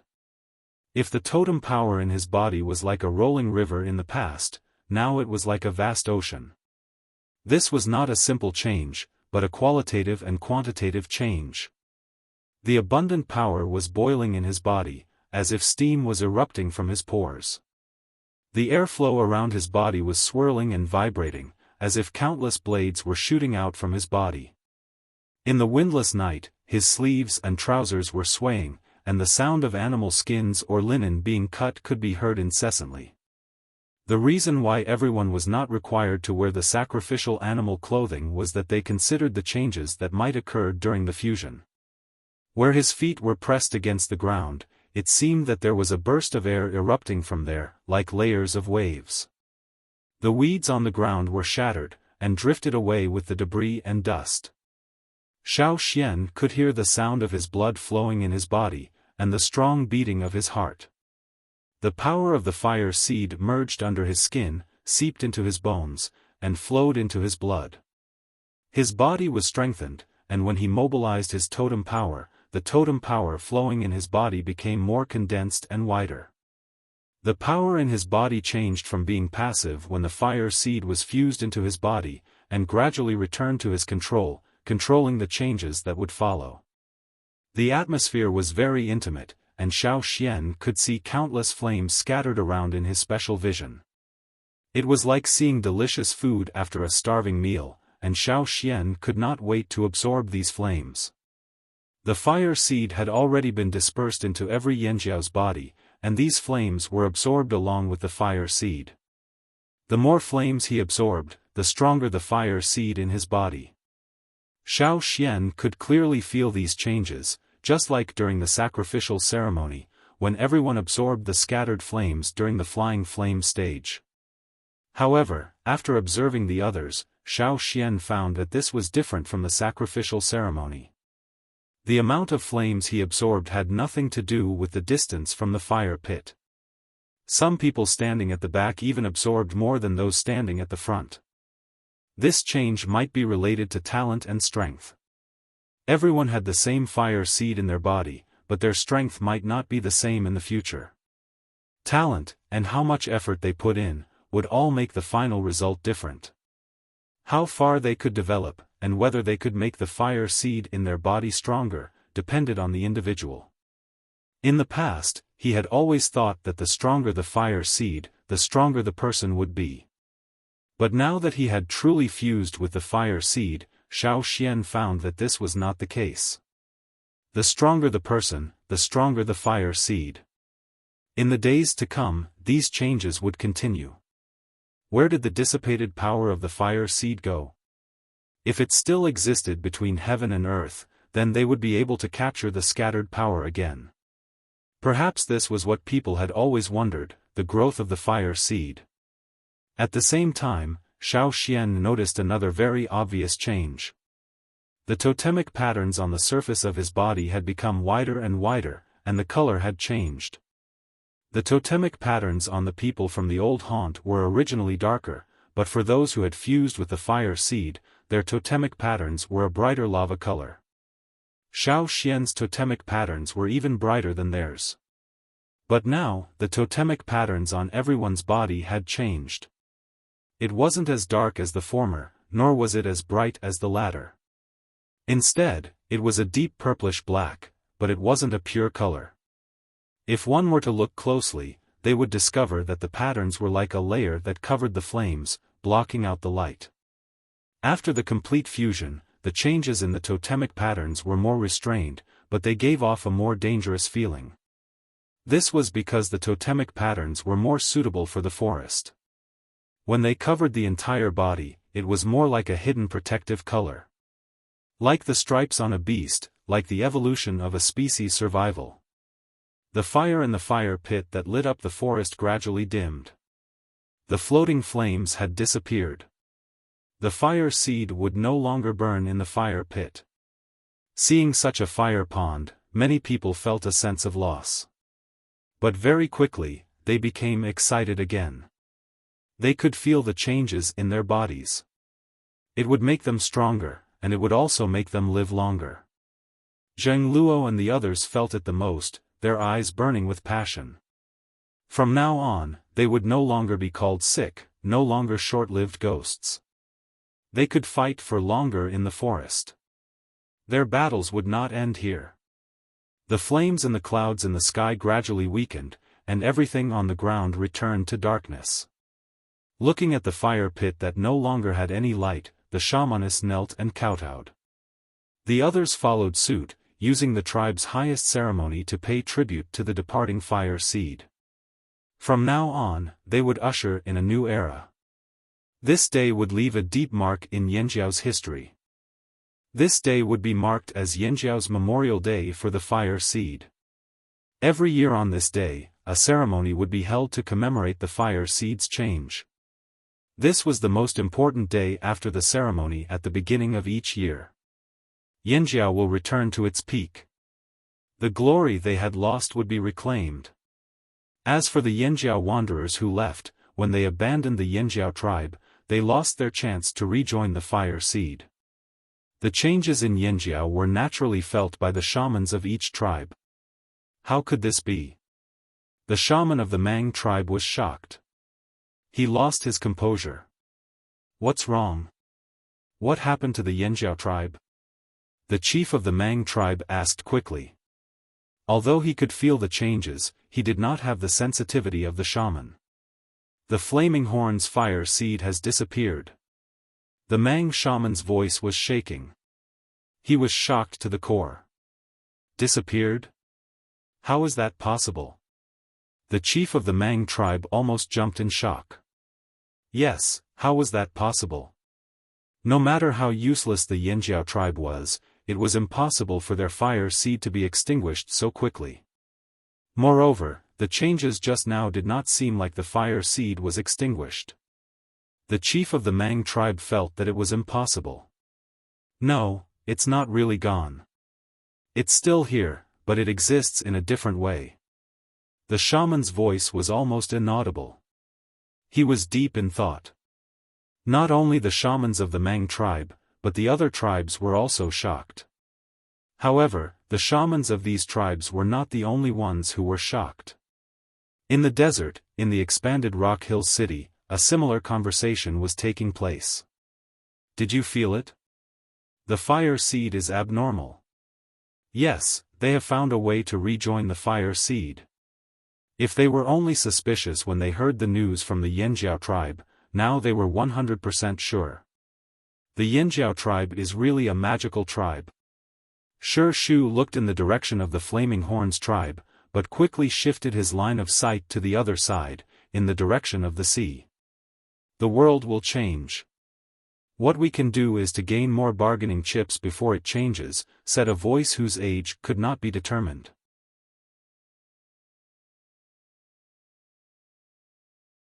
Chapter 502.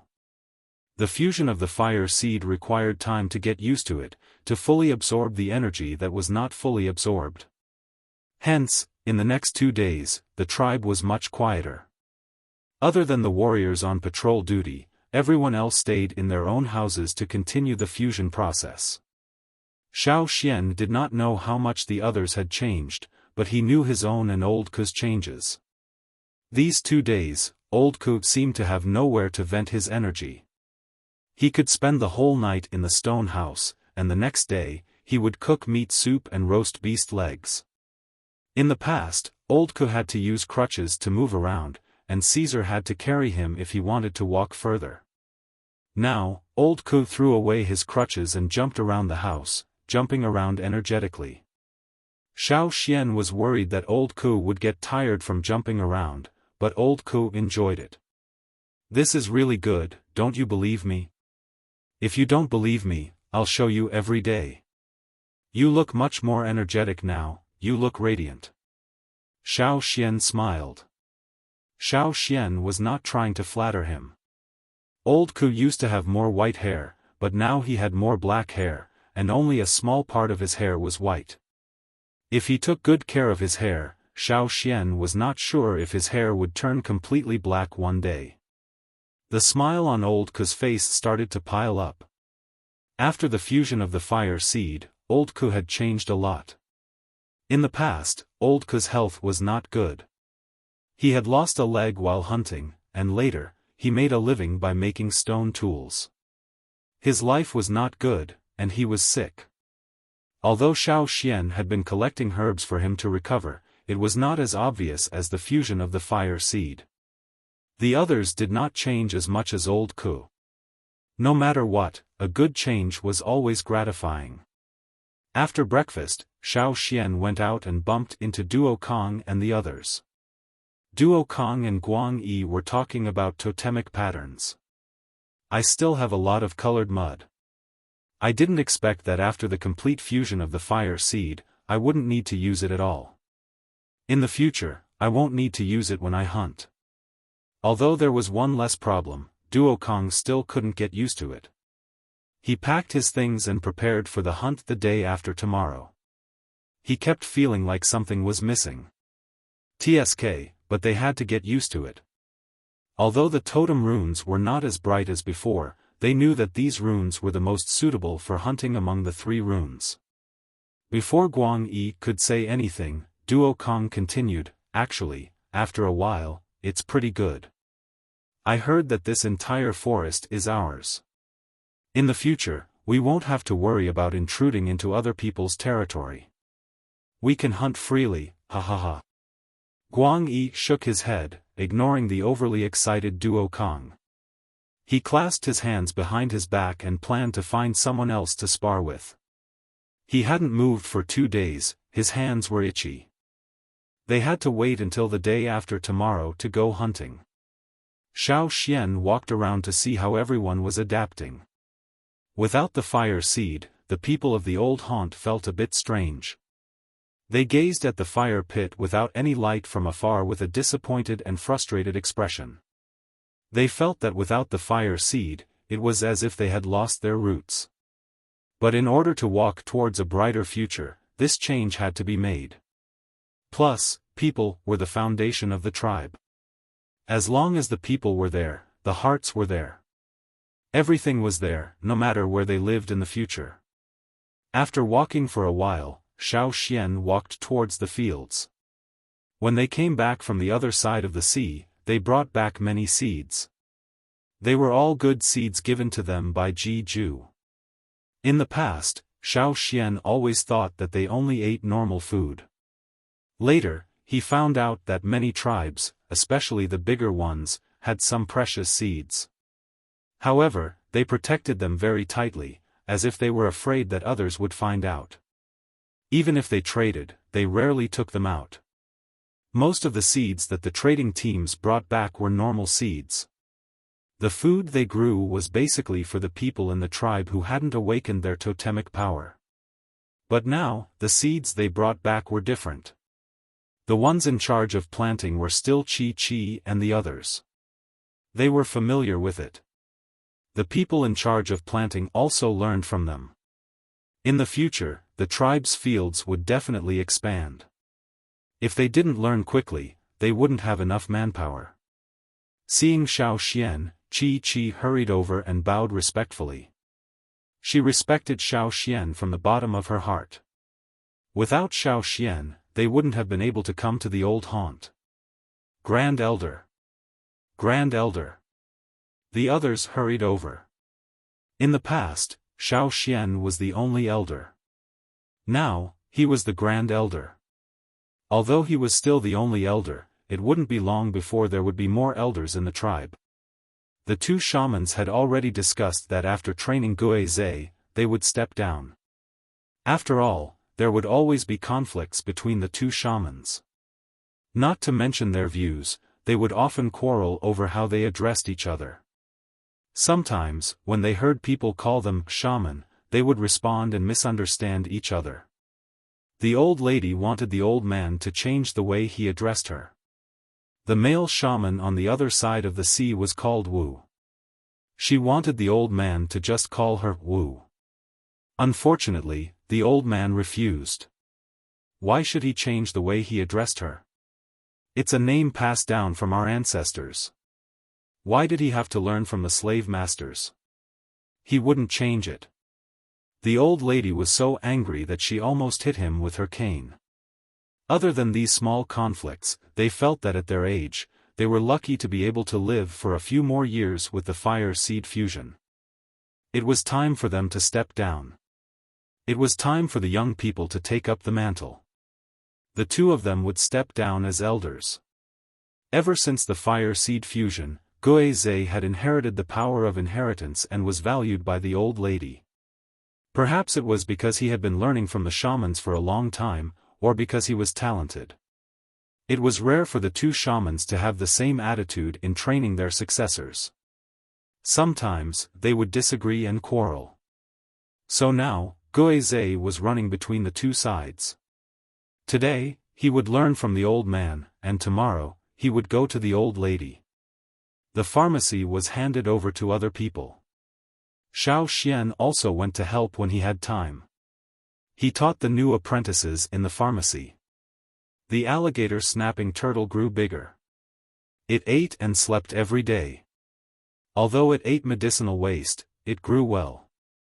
Xiaofan wanted to pry the turtle shell off and make it into armor. As for the chiefs, the two chiefs didn't step down for the time being. However, they also said that when the new chiefs came out, they would step down and become elders like the shamans. They would only participate in the discussion of the tribe's important matters and wouldn't care about anything else. The new leader would be chosen from the three team leaders. That was why Duokong, Guihe, and Ta were doing their best to perform. The reason why Duokong was looking forward to the hunt was because he wanted to show his strength as soon as possible. Although there would be 4 more elders soon, Xiaofan's special position was still unsurpassed. So, the Grand Elder was chosen. He was also the only elder who could control 6 bone ornaments. The other elders didn't have any ornaments. This was different from the past. Even if Xiaofan took out the 6 ornaments to share, the others wouldn't want them. They couldn't light up the ornaments before and felt that they didn't have the right to wear them. No one wanted to challenge the Grand Elder's position. So now, when the people in the tribe saw Xiaofan, they would call him Grand Elder. Xiaofan looked at the situation in the field. How much did we plant? We planted everything suitable for this season. Chi brought Xiaofan around the field and told him about the results. Chi went to the shamans to collect the seeds. The 2 shamans divided the work. The old man was in charge of the seeds and the old woman was in charge of the salt. They brought a lot of seeds when they came. When the Guizhe took over, the 2 shamans would give the seeds to the Guizhe for safekeeping. At first, the shamans thought that Xiaofan was the one who got the seeds, so Xiaofan should be the one keeping the seeds. However, Xiaofan would go hunting with the hunting team. Even if he wasn't hunting, he wouldn't sit in the house all day waiting for people to find him. Other than the people working in the fields, there were also many people working in the animal pen. The 2 teams often gathered to exchange their experiences. When Xiaofan went over, the person who took care of the duck shed was still regretting that he didn't bring the green ducks over. Xiaofan was about to check on the wild boars that he had caught during the hunt a few days ago. Xiaofan heard someone calling him and looked over. It was the 2 chiefs and the 3 team leaders. Were the 5 of them gathered together to discuss something? What are you going to do? Xiaofan walked over and asked. Ao didn't say anything. He just tilted his head slightly in one direction. Xiaofan understood. That direction was where the core seed was placed. The core seed was a secret in the tribe. Even the metal objects they brought back were mostly put aside. Duo Kong even played with stone axes to his heart's content. He always thought that stones were too easy to break. How could he hunt? But ever since he saw Xiaofan use stone tools, Duo Kang's impression changed. When he came here, he understood the wonders of stone tools better. Xiaofan didn't ask Tuo and Lei to bring the core seed back to hide it. Come, let's go take a look. Ao called Xiaofan. The 6 of them walked over. Because the core seed was too dangerous, it was placed far from the tribe. It would take some time to get there. On the way, Ao thought for a moment and asked, Xian, do you feel that when you eat the 1,000-grain gold, the fire seed's power in your body fuses faster? Ao ate the 1,000-grain gold later than the others, but because of this, the feeling was even clearer. Xiaofan really didn't feel it. Perhaps he was different from the others. The shamaness once said that Xiaofan was different from the others, whether it was his awakening or the appearance of his totemic patterns. So what the others felt, Xiaofan might not be able to. He looked at the others. Zheng Luo, Duo Kong, Ta and the others all agreed. Xiaofan thought back to Ji Ju's words. That should be it. Ji Ju once said that the 1,000-grain gold would grow in the most suitable direction. Perhaps because we need this change, it will grow in this direction. It comes from the same plant as the 1,000-grain gold in Ji Ju's place. But its growth is very different because it grows in Yanjiao land. 1,000-grain gold, what a magical thing. Ao sighed. They didn't have to envy the other tribes for their precious crops. Their tribe had more treasures, especially the 1,000-grain gold. It was the treasure of their tribe. They wouldn't share it with others. Even if they offered more in exchange, they wouldn't give it to them.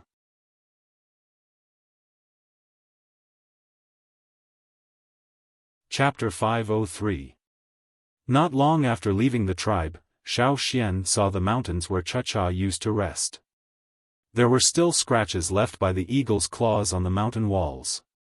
When Cha first came to the old haunt, it preferred high places and didn't like to be surrounded by people. After all, it didn't have much contact with the Yanjiao people, unlike the other ferocious beasts. It had encircled several mountains around the tribe. When Xiaofan came back, he didn't see Cha. He learned from Ao that Cha flew around the desert after sending Tuo and Lei back to the old haunt. Then it ran to the Hui tribe and took away a few of their eagles.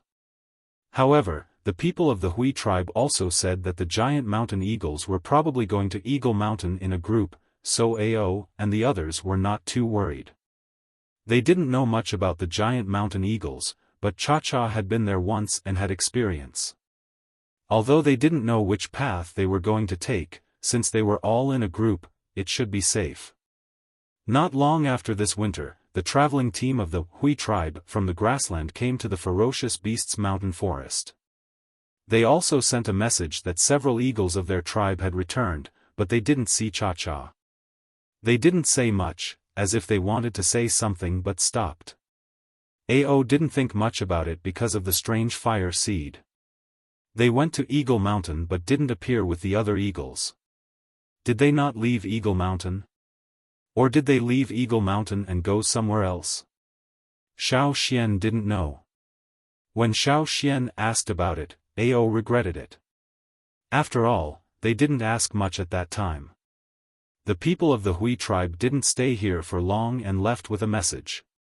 If Xiaofan wanted to figure it out, he had to go to the grassland and ask the people of the Hui tribe in detail. The communication between the people of the Hui tribe and the giant mountain eagles was very normal. They could understand the meaning of the giant mountain eagles. It was impossible for several eagles to go together without any news. The people of the Hui tribe definitely knew more about Cha. Xiaofan didn't blame Ao and the others. After all, the situation was special. Besides, Cha-Cha had a bad temper. In the tribe, other than the old Ku and the shaman, it didn't want to talk to anyone else, let alone talk to them. When things here were settled, Xiaofan planned to go to the grassland. After about half an hour, Xiaofan could feel some changes. When you asked Tuo and Lei to bring the core seed back, we knew it was very dangerous, but we didn't expect it to be so lethal. Ao pointed at the thinning forest in front of them. Due to the soil and stone of this mountain, there weren't many plants. The higher they went, the less greenery there was. This was why Ao decided to put the core seed here. But it was so sparse, it was like a bald patch in the forest. It was frightening.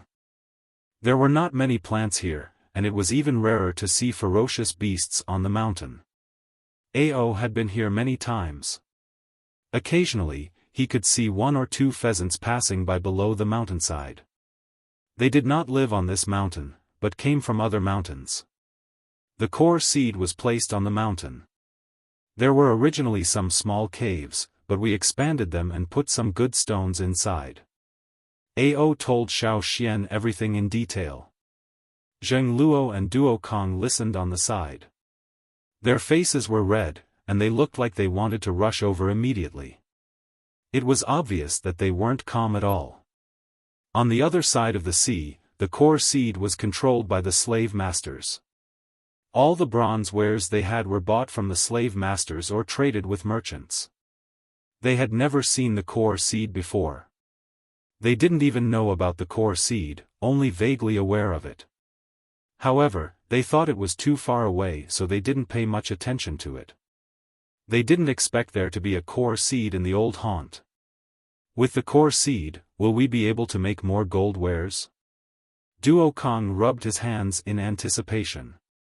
Technically, yes. But no one in the tribe has tried it before. We don't know if it'll work. We'll have to try, answered Xiaofan. When they were on the other side of the sea, the tribe's blacksmiths only modified weapons based on bronze wares. Even though Gongjiaheng had taught them some techniques, he had never explained smelting techniques based on ores. The Yanjiao tribe could only use the theories Xiaofan had provided. Xiaofan's smelting techniques were a combination of the slave master's smelting techniques and the words he had taken from Gongjia Mountain. Back in the desert, Xiaofan had snuck into Snowfield City and read about smelting in the place where the ancient scrolls were kept. Not only did it talk about the core seed, it also explained where the ores used for smelting came from.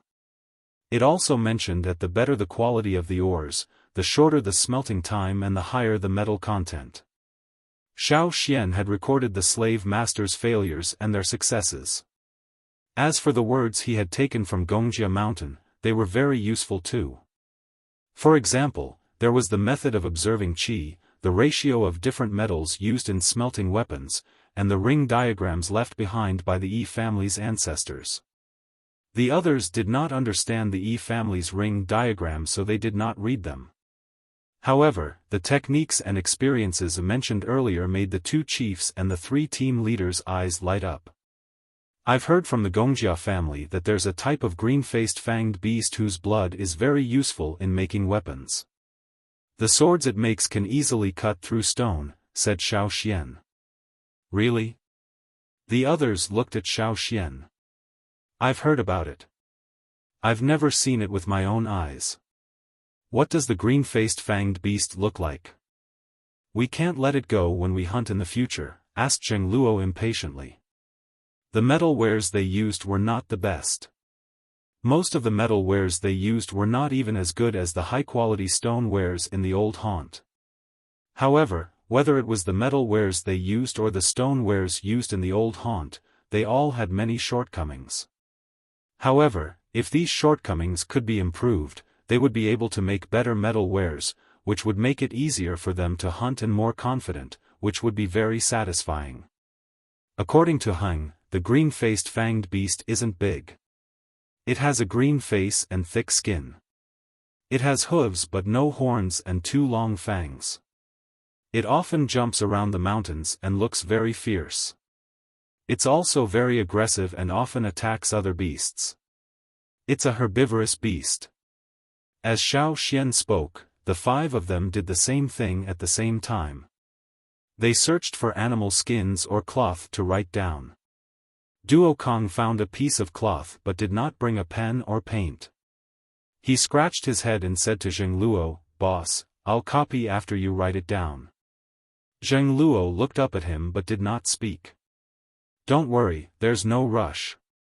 I'll fill in what I missed when we get back," said Xiaofan as he continued walking up the mountain. There were very few plants growing on the ground here. However, there were a few types of unknown grasses. They didn't look very conspicuous. If they were placed together with other flowers and plants, they would be easily overlooked. However, here, when other plants couldn't survive, they were still standing strong. Xiaofan went over to pick some. He would study them when he got back. If they could withstand the core seed's influence and still grow here, they might be a rare medicine. It might be useful against the core seed's damage. "It's there." Ao pointed ahead. There was a cave blocked by a large rock. There were no guards around the cave because the guards were all at the foot of the mountain. That way, they could avoid harm. Even if it was just a small injury, it would be a big problem in the long run. Plus, there were no other tribes in this forest. Other than the fearsome beasts, there were no other outsiders. There was no need to be so strict. The closer they got to the cave, the more danger they felt. It was uncomfortable and their bodies were emitting danger signals. Zheng Luo and Duokong were not used to seeing the core seed for the first time, but they could not suppress their excitement. Core seed, it was the core seed. Ao walked over and removed the stone that was blocking the entrance of the cave. However, he did not go in immediately. Instead, he opened a large animal skin bag that he had brought along. "Put this on." Xiaofan took a simple gray robe from Ao. It was made of worm skin. Xiaofan brought back 3 rolls of worm skin from Eagle Mountain. He only used one and left the other 2. After Tuo brought the core seed back, he followed Xiaofan's instructions and found the worm skin to make these protective clothes. At that time, the soldiers who moved the stones in were all wearing these clothes. The 6 of them put on the clothes and walked in. There were some glowing water moon stones in the long passage. They did not need a torch to see what was inside. As they continued to walk, they arrived at a place with a larger space. It was circular in shape. Ao and the other warriors had worked hard to excavate this space back then. It was man-made. The core seed was in the middle. It was not much bigger than a fist but was extremely dangerous. "That's the legendary core seed?" Zheng Luo's throat twitched. He wanted to touch it but knew it was too dangerous. The closer he got, the more he felt a burning pain in the places not covered by the worm skin. There were stones around the core seed. The tribe spent a lot of time looking for stones in the forest. It was rare that they did not use the good stones to make stone tools. Instead, they moved most of them here. Xiaofan looked around. Using the results from the ring diagram, he walked to a spot and looked at the stones. At this spot, the stones were the same distance away from the core seed. Many of them had irregular gold on their surfaces. This was where the core seed had the most copper. This was where the copper mine was produced. The magical core seed. They moved some of the copper ore out of this location, and then moved out a large stone from a different location, bringing all these stones back to the tribe.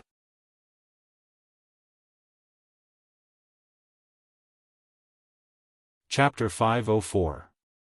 It was night time when the 6 of them returned. They purposely waited for the tribesmen to rest before carrying the stones back. Because the smelting process was still in the experimental stage, they didn't know if it would succeed, so they didn't announce it yet. The next day, Zheng Luo's blacksmiths arrived.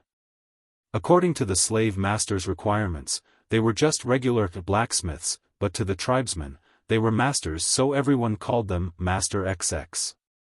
The blacksmiths blushed and waved their hands, saying they weren't skilled enough to be considered masters. Ever since they met Gongjiaheng, they didn't dare call themselves masters anymore. They were much more humble now. This time, Xiaofan called them over to talk about smelting ores. They had already seen the theory behind it. A stone room for smelting ores was built at the edge of the tribe. The stones, the 6 of them brought back yesterday, were all placed inside. There were many guards around the stone room. Other than the chief, the leader and Xiaofan's group, no one else was allowed to get close.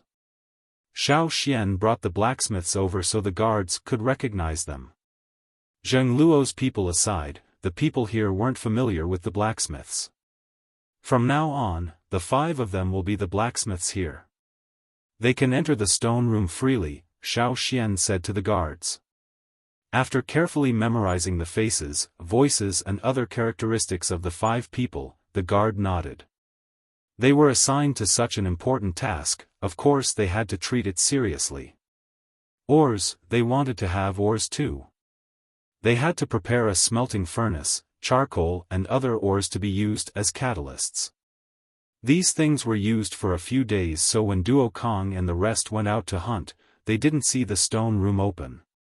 Xiaofan had thought about smelting ores too. Even if he didn't know about ores, he could use the circular diagram to calculate the location of the ores. However, iron was harder to smelt than copper and there weren't many records on smelting ores. Xiaofan didn't dare to try. No one knew what would happen to the core seed. Rice had to be eaten one bite at a time. It was better to smelt ores first. Good bronze wares were not inferior to others. Xiaofan and the 5 blacksmiths smelted the copper ores in the stone room. They followed the Gongjia ancestors' method of observing the air and smelting. Then, they calculated the most suitable metal ratio to forge a copper sword. It was simple in theory but not in practice. There were too many factors that could change the outcome. If everyone could easily make a good bronze weapon, the Gongjia family would not be in such a high position. On this day, when Xiaofan and the other craftsmen were experimenting again, someone came to report that people from the Lu tribe had arrived. The shaman said that if Xiaofan was free, he should go over. There was no need for Xiaofan to keep an eye on the work at hand. In the past few days, the other craftsmen had already gained experience. They picked up the work faster than Xiaofan. After all, they had been exposed to this kind of thing for a long time. Even if they had just started smelting ores, they learned very quickly. Xiaofan was also relieved to leave the work to them. "All right, I'll be right there." Xiaofan sent the messenger back first, then said a few words to the 5 craftsmen in the stone room. He came out to wash his face before heading over. The Lu and Yinjiao tribes had been trading. Every year, the Lu tribesmen would visit 2 to 3 times. Sometimes, they were here to deliver baby beasts. Other times, they were invited by the Yinjiao tribe to teach them. After a few exchanges, the relationship between both parties was considered harmonious. The person who led the team this time was Yanjiao, someone Xiaofan knew. It had been a long time since they last met. Yanjiao had always thought that something had happened to Xiaofan. When he heard that Xiaofan had returned to the tribe, he especially wanted to talk to Xiaofan. The Lu tribe could start trading with the Yinjiao tribe because of Xiaofan. "Huh, Xiaofan, long time no see." Yanjiao looked at Xiaofan and laughed loudly. "Indeed, long time no see. How's your tribe?" Xiaofan asked. "Not bad. We've been robbed a few times." Speaking of this, Yanjiao's smile faded. "The Wanchur people?" Xiaofan asked. "Yes, other than the Wanchur people, there are also the slaves of the slave masters. But they only robbed us once." Yanjiao was depressed. In the past, there was only the Wuxia tribe here. After the incident in the desert, the slave masters came out and there was one more problem. Fortunately, the slave masters mainly focused on recuperation. They didn't jump out to make enemies. They were also worried that the other major tribes would target them and rob them of their last stock. Even so, Yanjiao and the others didn't dare to come here often.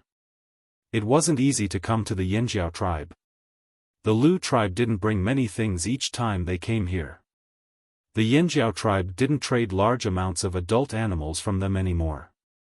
But this time, I didn't see anyone from the Wuxia tribe. What happened to them? Yanjiao asked. In the past, when they came here, they would always see some small groups of the Wuxia tribe. Today, they didn't see any of them. Who knows what they're thinking? Xiaofan shook his head. Right, I heard that your tribe has a lot of new people. Yanjiao asked the first key question of the day.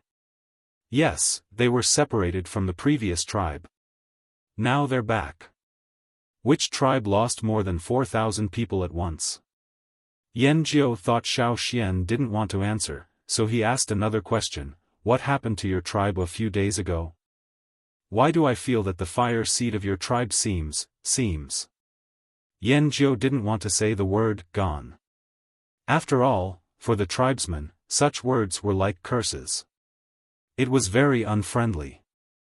The fire seed of our tribe just changed a little. You noticed it too? Xiaofan was surprised. The Lu tribe was still some distance away from them. Of course we noticed it. Not only us, but other tribes also know that something happened to you. The Lu tribe was a nice tribe, and they were close to Yanjiao. So after that day, people came to them one after another to inquire about what happened. Hearing Yanjiao's words, Xiaofan guessed that some people couldn't wait and would come to them soon. Before, it was because of the conflicts between the other tribes and Yanjiao. But since it was related to the fire seed, those people might come shamelessly. If they came to them, what would they do about the fire seed? Yanjiao chatted with Xiaofan for a long time before leaving. They were annoyed by the other tribes' questions, and they were curious, so they came here. They couldn't ask about the secrets of the other tribes, but Yanjiao could feel the difference in the Yanjiao tribe. The fire seed of Yanjiao seemed to be gone, but also seemed to be still there. It was just not obvious. Strange Yanjiao people. Fortunately, although the Lu tribesmen were curious, they weren't very curious. If they couldn't figure it out, they stopped thinking about it and went on with their lives. They never fought with others for anything. As long as it didn't harm the interests of the Lu tribe, they didn't care.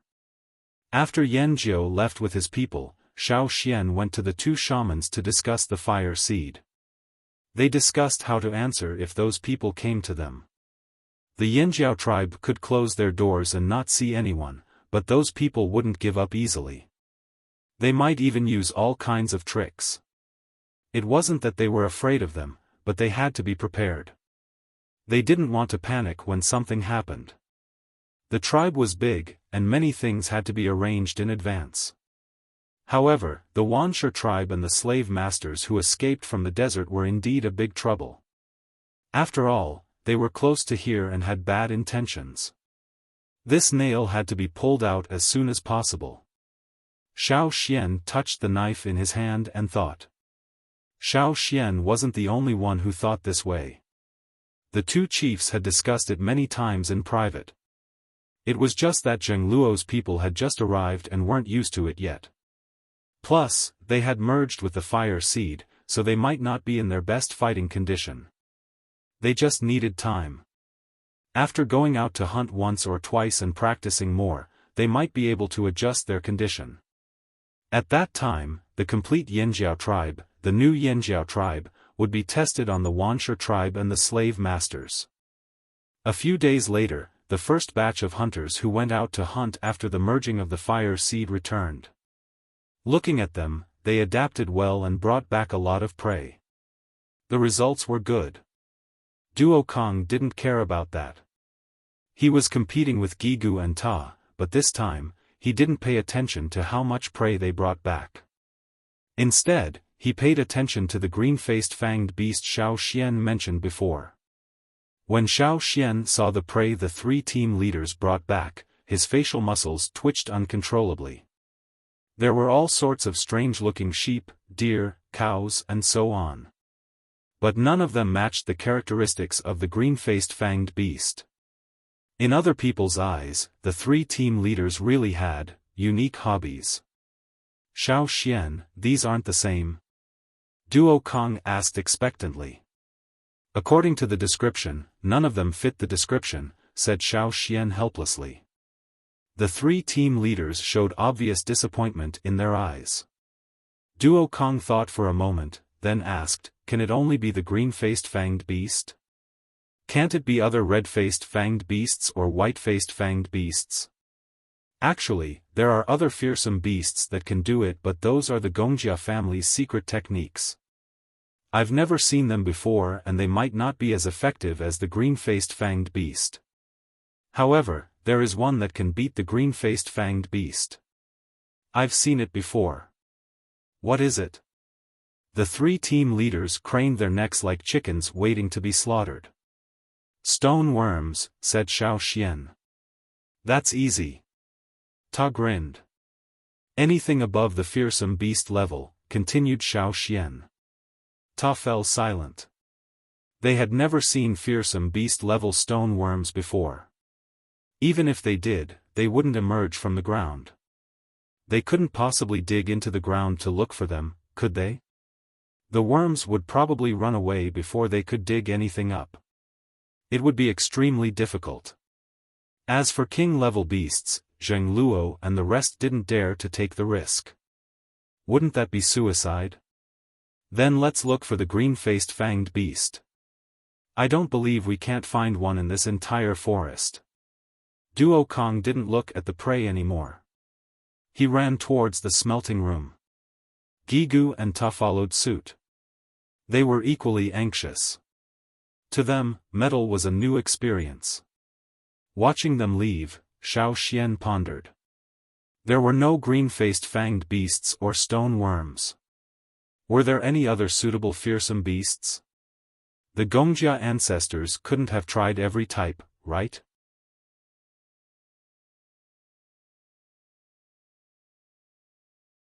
Chapter 505. Xiaofan purposely picked some ferocious beast's blood and tried to use it when refining bronzes. To him, using beast blood to refine weapons was indeed inconceivable, but in this place, there were many inconceivable things. According to the Wuxia ancestors, the impurities had to be removed from the ores. Then, they had to carefully control the temperature and observe the melting gas. After the black gas, yellow and white gas, and as the temperature of the furnace continued to rise, green flames would appear. Then, green and white gas would appear. When the metal was completely melted and only green gas was left, the next step was to mix beast blood with the casting process. Xiaofan had experimented with many types of beast blood. He even made small molds and used them sparingly. After all, this was just an experiment. The tribe did not have many copper ores yet, they could not afford to waste too much. Unfortunately, the final result was still very depressing. The ancestors of the Wuxia family mixed beast blood into their bronze wares to strengthen them. However, not only did the blood fail to strengthen the bronze wares, it even destroyed the integrity of the bronze wares. It was easy to break. The tribe had hunted many fearsome beasts in the forest but none of them worked. Not even the slightest bit. Either they were using the wrong method or they had not found the right blood source. Back then, the Wuxia ancestors had discovered the method of using blood to refine swords. It was extremely difficult, or perhaps they were extremely lucky. So, not all of them can be used. When Xiaofan showed his results to the chiefs and team leaders, all 5 of them were disappointed. However, sometimes, one could not be too demanding. To be able to obtain these copper ores and successfully refine weapons was already very exciting. One step at a time. While Xiaofan and the chiefs were experimenting with beast blood, some unwelcome guests arrived. There were 15 of them. They were from the Mang tribe, 8 Limbs tribe and Feather tribe. These 3 tribes were considered the 3 largest tribes in the central region. Other than the Mang, 8 Limbs and Feather tribes, there were also the 1,000 Masks and Longbow tribe in the central region, as well as the Hui tribe and Tianshan tribe in the grasslands. This was 7 of them. Although the Wanshi tribe was also listed as one of the 8 tribes, this was not true. If it were not for the many slave owners standing behind them, they would not have the status they had today. They would have been destroyed by the other big tribes. People from other small and medium-sized tribes were afraid of the Wanshi tribe. After all, the Wanshi tribe was known for its bad behavior. People could only feel lucky that the Wanshi tribe was not located in the central region where the tribes were the densest and the soil was the most fertile. Later, when Yanjiao appeared, many people still had the idea of watching a good show. They wondered when the 2 tribes would fight, but they didn't expect that the 2 tribes would be in a deadlock until now. Many people were still discussing how Wanshi's people could endure until now. Was it because they didn't want to make a move, or was it because they couldn't? The people of the Yanjiao tribe didn't know, nor were they interested in knowing. Xiaofan knew the 3 leaders of the 3 tribes, Huang Yi of the Mang tribe, Qiu Gu of the 8 Limbs tribe, and Gu Ji of the Feather tribe. It was probably because these 3 people had been to the Yanjiao tribe before and still remembered this place, so they were allowed to come this time. As Xiaofan expected, these 3 people first went to the Lu tribe and asked the people of the Lu tribe about what happened here. After Yanjiao and the others of the Lu tribe returned, in order to get satisfactory results and not to return empty-handed, they could only come to the Yanjiao tribe again. In fact, when they went to the desert to find the Yanjiao people, they were just curious and thought it was no big deal to bring 3 people along. When they arrived at the desert, they completely ignored Xiaofan and the others. Later, they didn't expect such a big change in the desert. When they ran, they didn't see Xiaofan and the others, so they didn't look for them. Huang Yi left a letter and left the desert with the others. After that, Yanjiao and the 7 major tribes basically lost contact. Except for the Hui tribe who came twice because of the Cha-Cha, the other tribes never set foot in this place again. This time, there was no other way. When they came near the fearsome beast forest, the people of the 3 major tribes also felt the difference. Other than the Wanshi tribe that Yanjiao told them didn't appear, they could also feel the difference in the Yanjiao tribe. When they came last time, although they could clearly feel the rejection of the Yanjiao fire seed, they were already used to it. The major tribes in the central region often interacted with each other, so after a long time, they didn't think much of it. But it was different this time.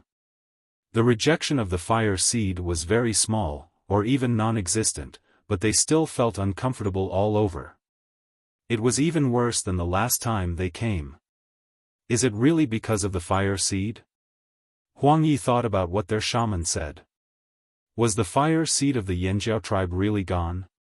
The 8 Limbs Qiugu, who always had a smile on his face, had a serious look on his face. There was no smile on his face at all. His narrowed eyes flashed with deep thought. It seems that the Yanjiao tribe has many secrets. I just don't know if they can reveal any of this secret. Gu Ji of the Feather tribe sighed. With the previous experience, they didn't let the birds that followed them run around. The group of 15 people came on the Feather tribe's birds. These birds were very uneasy when they arrived at the fearsome beast forest.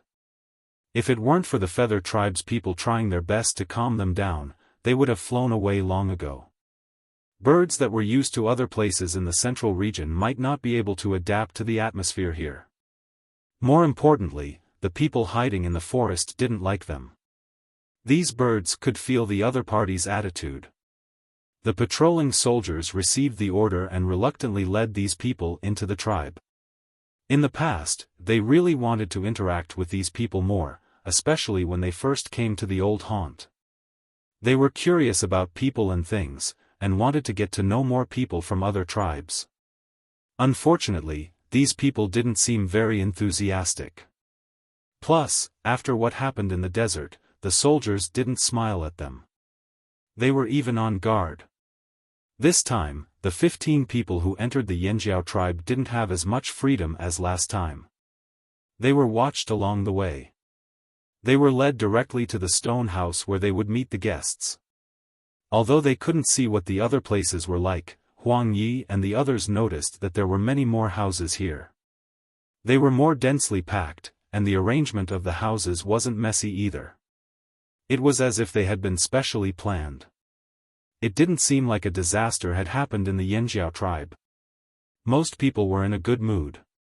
So, the speculation about a disaster in Yanjiao was dismissed first. Of course, this was secondary. Huang Yi and the others realized that what scared them the most was the feeling the Yanjiao warriors gave them. They felt like something was wrong, but they couldn't put their finger on it. After all, they weren't shamans and weren't sensitive to the changes in the fire seed. In addition to the 2 shamans, the 2 chiefs and 3 team leaders also came to meet these people. Xiaofan also stopped what he was doing and walked into the house. Last time when the 2 sides had a meeting, Ta and Gigu were standing. But this time, they were sitting down like Duo Kong. There was no need to be polite to these people. Huang Yi and the others looked at the people sitting across the stone table. They had a good memory, but they didn't have any impression of the 3 extra people this time. This time, we are also here to ask some questions. Huang Yi didn't intend to beat around the bush. He didn't like to beat around the bush. At the same time, he felt that the Yanjiao people shouldn't like this way of meeting, so he simply went straight to the point. A few days ago, we noticed something unusual here, so we came to have a look. I wonder if you can tell us why. Sorry, we can't tell you, the shaman said dryly. The others didn't say anything. The silent atmosphere in the house became stagnant and stiff. One side wanted to inquire about something, while the other side was too lazy to say anything. Huang Ye's eyes swept over the Yanjiao people and finally looked at Xiaofan. Xiaofan sighed softly. Although Huang Yi wasn't very likable sometimes, during the trip to the desert, compared to the others, he treated the 3 Yanjiao people well. Everything is fine here. As for the rest, it's Yanjiao's business. You don't have to worry about it. This meant that they shouldn't ask any more questions. Even if they did, they wouldn't be able to get an answer. Qiu Gu's narrowed eyes were slightly curved, looking like a kind elder. I know, because of what happened in the desert, you are angry. This is indeed our fault, Qiu Gu said.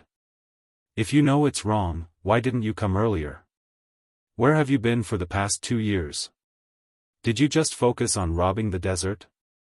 Duo Kong crossed his legs and squinted at the 3 people over there. He didn't give them any face at all. Perhaps these people in the old haunt weren't good with words. In the past, they spent most of their time in an environment isolated from the rest of the world. Every day and night, they faced their own people. Even if they had a conflict, they had a bottom line and a sense of propriety. Back and forth, they would say the same things. They couldn't go too far, otherwise they would be scolded by the shaman. After coming to the old haunt, when they went out to trade, they had met many people, but it had become a habit. Every year, they didn't have much time to go out, especially in the past 2 years. They basically stayed in the forest. The people in the old haunt were still the same. But Duo Kong and the others were different. When they were on the other side of the sea, they often quarreled with their neighbors, the Taiha tribe. They had a small quarrel every 3 days. When they were angry, they would expose each other's secrets. It was the same for other tribes. They were more casual and said whatever they wanted. After coming here, Duo Kong and the others also learned about the past, so when they heard what the other party said, Duo Kong couldn't help but mock them. Listening to these people's different words, Duo Kong only felt unhappy. In the past, he often saw the Taiha tribe and found them annoying. Now that he couldn't see them anymore, he missed them. No matter what, they were better than these people, right? After Duokong finished speaking, he raised his head and looked out of the window. When Huang Yi and the other two heard Duokang's words, they frowned at the same time. The matter of the bronzeware was no longer a secret. Since the slave owners had escaped from the desert, it was natural for some news to spread. Especially in the trading places where the trading teams were more concentrated, there were all kinds of news flying around. True and false, there were countless. But no matter whether it was true or false, the fact that the 7 major tribes robbed the slave owners was still known by everyone. Of course, for the tribes, this wasn't a shameful thing to say. On the contrary, being able to rob them proved that they had the strength and the means of the 7 major tribes. In addition, they robbed the slave owners, who were usually pretentious and always felt superior to others, so the people of the 7 major tribes were still very respectful of them. Huang Yi and the others thought the same as the others, but now listening to Duokang's words, they felt that it was very harsh. This tone was too sarcastic. Was he jealous of them?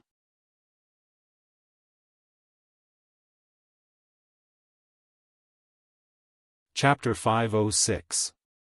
As a tribe that robbed many slave owners in the desert and got a lot of gold wares, Huang Yi and the other 2 were prepared to be blackmailed before they entered the forest. They also brought a lot of gold wares with them this time. They thought that the Yanjiao people seldom went out of the forest and had limited knowledge, so they brought some inferior wares, most of which were bottles and pots, and few weapons. However, until now, Huang Yi and the other 2 didn't feel any sense of superiority. They even ignored the big wooden box they deliberately put on the open space next to them. They even left a gap in the wooden box, revealing a corner of the golden wares inside, which was very conspicuous under the light coming in from the window. However, these Yanjiao people didn't look at the box. Even if they saw it, they just glanced at it and then didn't look at it. Especially the man who spoke in a sarcastic tone just now, he even showed a contemptuous look when he looked at the box. Even when he glanced at them, the contempt didn't fade away. This made Huang Yi and the other 2 angry. When they were in other tribes, they had never been treated like this. Only these Yanjiao people could treat them like this. These Yanjiao people obviously wouldn't be persuaded by force or persuasion. If they didn't want to say anything, they wouldn't say anything no matter how they forced them. However, the secret of the fire seed was like a cat's paw, scratching their hearts from time to time. With the intention of giving it a try, Qiu Gu of the 8 Limbs tribe raised his hand and motioned the people standing behind him to open the box and take out the things inside. Maybe the box was placed at a bad angle, so these Yanjiao people didn't see it clearly? Or maybe they didn't see it completely, so they didn't know what was inside. Then let's broaden their horizons. When the box was opened, the golden light reflected on the wall inside the room. Exquisite wares were placed on the table, such as wine bottles, flagons, small tripods, and so on. Some of them had inscriptions and animal patterns on them, which looked really good. When Qiu Gu and the other 2 snatched these wares, they looked at them for a long time. When they brought them to the Yanjiao tribe, they were quite reluctant to part with them. However, in order to find out more information from the Yanjiao tribe, they had to pay a little. When the other tribes took out these gold wares, those people stared straight at them and couldn't wait to stretch their necks to take a closer look. They also symbolically gave out some gold wares as small gifts to the small and medium-sized tribes that they had dealings with in order to win the hearts of the people. Qiu Gu was very pleased with himself when he asked his men to display these items. You Yanjiao people have been holed up in this damned place all day long, so you've never seen anything like this before. However, Qiu Gu soon discovered that things were not as he had imagined. The 8 Yanjiao men across the table looked at Qiu Gu as if they were looking at an idiot. The smile on his face became more and more stiff. Duokong exhaled air from his nostrils and let out a strange laugh. The disdain in his eyes deepened. How could he show off such a small thing? It wasn't that Duo Kong looked down on them. There were very few gold wares here, and the tribesmen had even fewer. He knew this, so he didn't look down on them. He was angry that these people wanted to use these to open the Yanjiao people's mouths.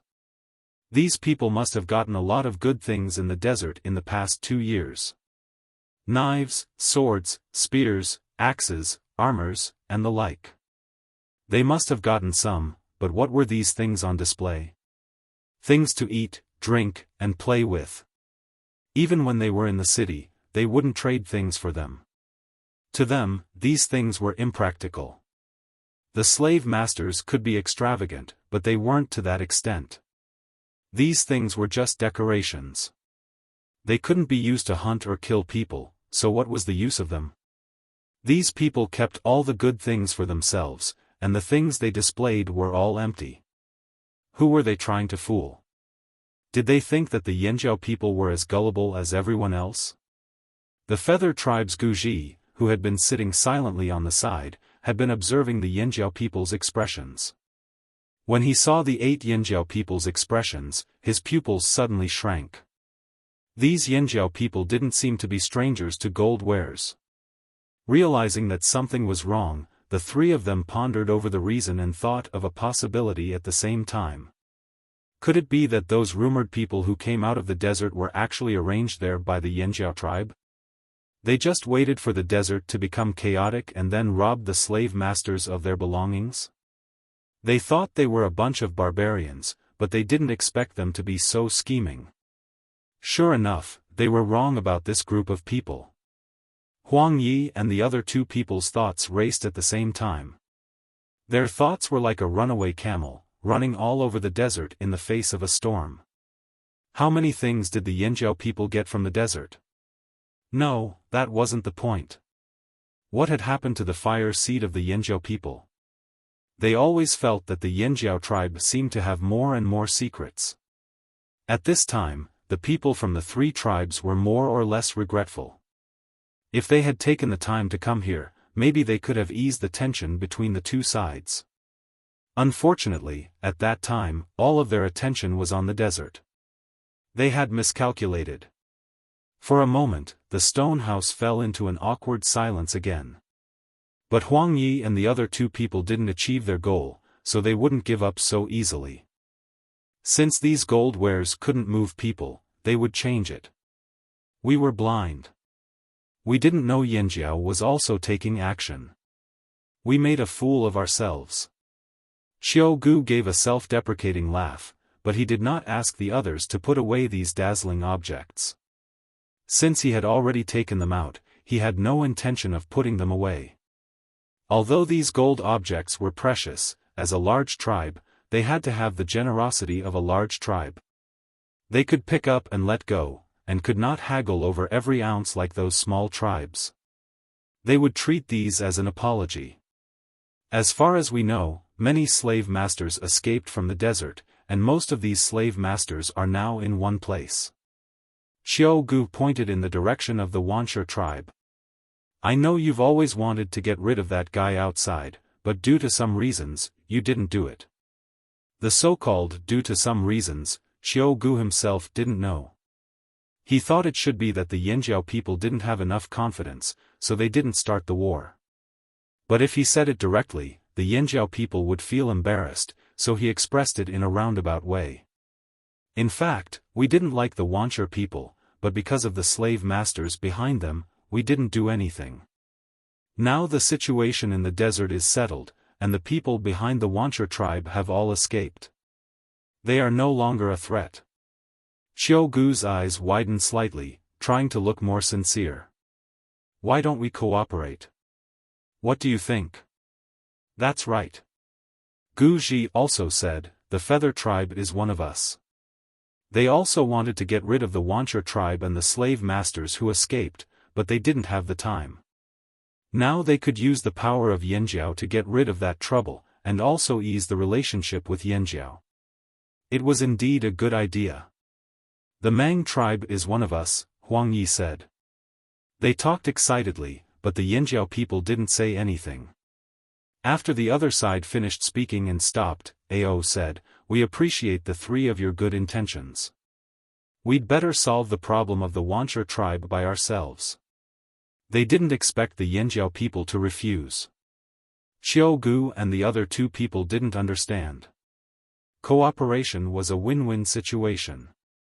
Why couldn't these people think it through? The Wuxia tribe wasn't easy to deal with. Although the slave masters escaped, they still had power, especially the slaves in their hands. None of them were afraid of death. They had experienced it many times in the desert, so the Yanjiao people should understand. Why let their emotions affect their decisions? Stupid, short-sighted, ignorant. As soon as Ao finished, Zheng Luo said, "If you want to deal with the Wuxia tribe, why don't we let you go first? I heard that the big tribes in the central region have good relations. It shouldn't be difficult to attack the Wuxia tribe together." Zheng Luo's meaning was simple: if you can do it, then do it. If you can't, then don't talk nonsense. We'll do it. What's the point of giving so many reasons? Who didn't have an open mind? On the other side of the sea, Zheng Luo and the others often dealt with caravans, so they were smart. When Xiao Gu said this, he knew what he meant, so he wasn't in a good mood. You want to use us as weapons, and you want us to be grateful? No way. You think we can't do it without you? Although the Yanjiao people here knew that cooperation would save them a lot of trouble, what would happen after this was over? These people would probably start blackmailing them. Besides, they weren't even fighting yet. Would the Yanjiao tribe dare to cooperate with these people? They didn't even have sincerity, how could they cooperate? They were far worse than the Taiha tribe. After Duokong, Zheng Luo's mind wandered as he thought of their good neighbor, the Taiha tribe. Xiao Gu and the others fell silent again. They had thought about it before, but they didn't plan to act immediately.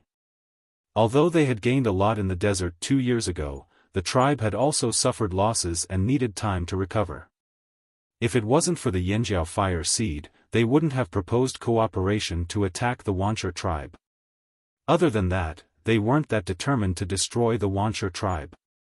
After all, the Wuxia tribe's existence could keep Yanjiao in check. With them, Yanjiao wouldn't be able to dominate this region. If Yanjiao rose up, it would be a threat to them. Xiao Xian could guess what they were thinking, but he knew Yanjiao's character. This time, Yanjiao really did plan to go it alone. They would use the Wuxia tribe as their first test after the merger. In a place like this, if you wanted to gain status, you had to fight for it. This was the most primitive rule. Xiao Xian was willing to bet that if Yanjiao agreed to cooperate today, even if the Wuxia tribe was destroyed, people would say that Yanjiao had borrowed the glory of the other tribes. If that happened, the shaman would vomit blood. To the Yanjiao people, lost glory had to be won back by themselves. Borrowing the strength of others wasn't considered a success. This was what the Yanjiao people insisted on. If they wanted Yanjiao to return to its peak, the Wuxia tribe was undoubtedly a good stepping stone. Only one person could stand on this stepping stone. It could only be Yanjiao. Our tribe has its own arrangements for the Wuxia tribe. You don't have to worry about it, Xiao Xian said. Xiao Gu and the other two still didn't give up. They tried their best to persuade Yanjiao, but Yanjiao's attitude was still stiff. When they were asked to leave the forest, Xiao Gu and the other two were still puzzled. Why were the Yanjiao people so stubborn? Do you think Yanjiao people really want to go to war with the Wuxia tribe? Xiao Gu asked the other two. It's hard to say. Although the Yanjiao people's attitude seems obvious, who knows what their real intention is? Gu Ji had already labeled the Yanjiao people as super scheming. Let's wait and see. If they really have such an idea, the war won't be far away, Huang Yi said in a low voice. Yanjiao people were as stubborn as ever.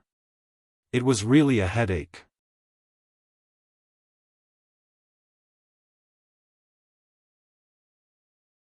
Chapter 507. To the three tribes, the Yinjiao tribe's answer could be summed up in one sentence: it's none of your business. The Yinjiao tribe's fire seed was abnormal? That's Yinjiao's business, what does it have to do with you? Will they attack the Wuxia tribe? That's Yinjiao's business, what does it have to do with you? It had to be said that the three tribes felt a headache in the face of Yinjiao's attitude. They felt powerless and didn't know where to start. The Yinjiao people didn't even look at gold weapons. Fire seed?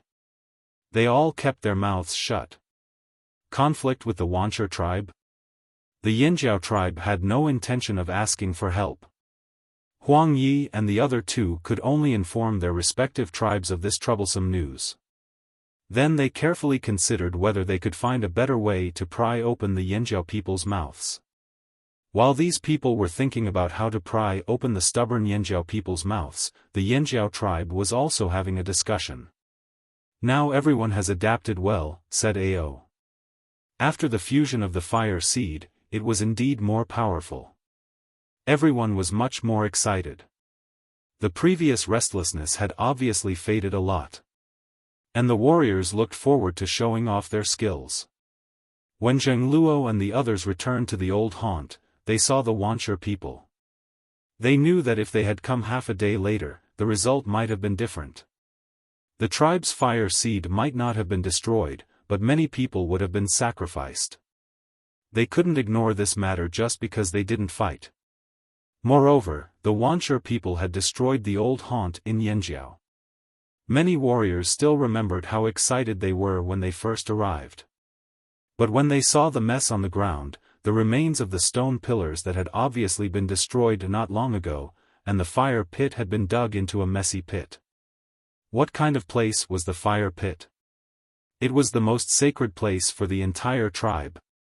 For the tribesmen, destroying the fire pit was a blood feud. It was a provocation and a declaration of war.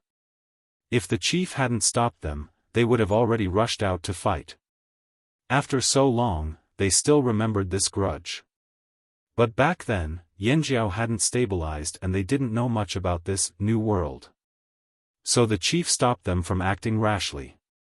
But now the time was ripe. Yinjiao was complete. It was time to settle the score. They had adapted to the fusion of the fire seed and were preparing their weapons. Metal, bone, horn, and so on. It was time to fight. But they still had to prepare before the battle. The elderly, children, and women who hadn't awakened totemic power had to retreat into the forest first. They had to stay in a safe place to prevent someone's lives of their own.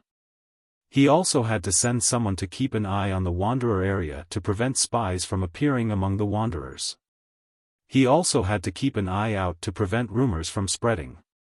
As for what to do with the slave masters of the Yinjiao, the giant clawed bear is with the bone beast. What will you do? Xiao Xian asked Duo Kong. Of course we'll do it together. Duo Kong didn't think much of it and made a chopping gesture. But when he turned around, he saw the others staring at him. They weren't happy with his idea. What if you don't bring many people and it's hard to deal with these two beasts? Xiao Xian asked again. The Yinjiao was not only huge, but also had thick skin. It was fierce and aggressive. It was one of the most ferocious species of the Yinjiao. And the Yinjiao was even harder to deal with than the Yinjiao. Duo Kang's mind spun quickly. He slapped his leg.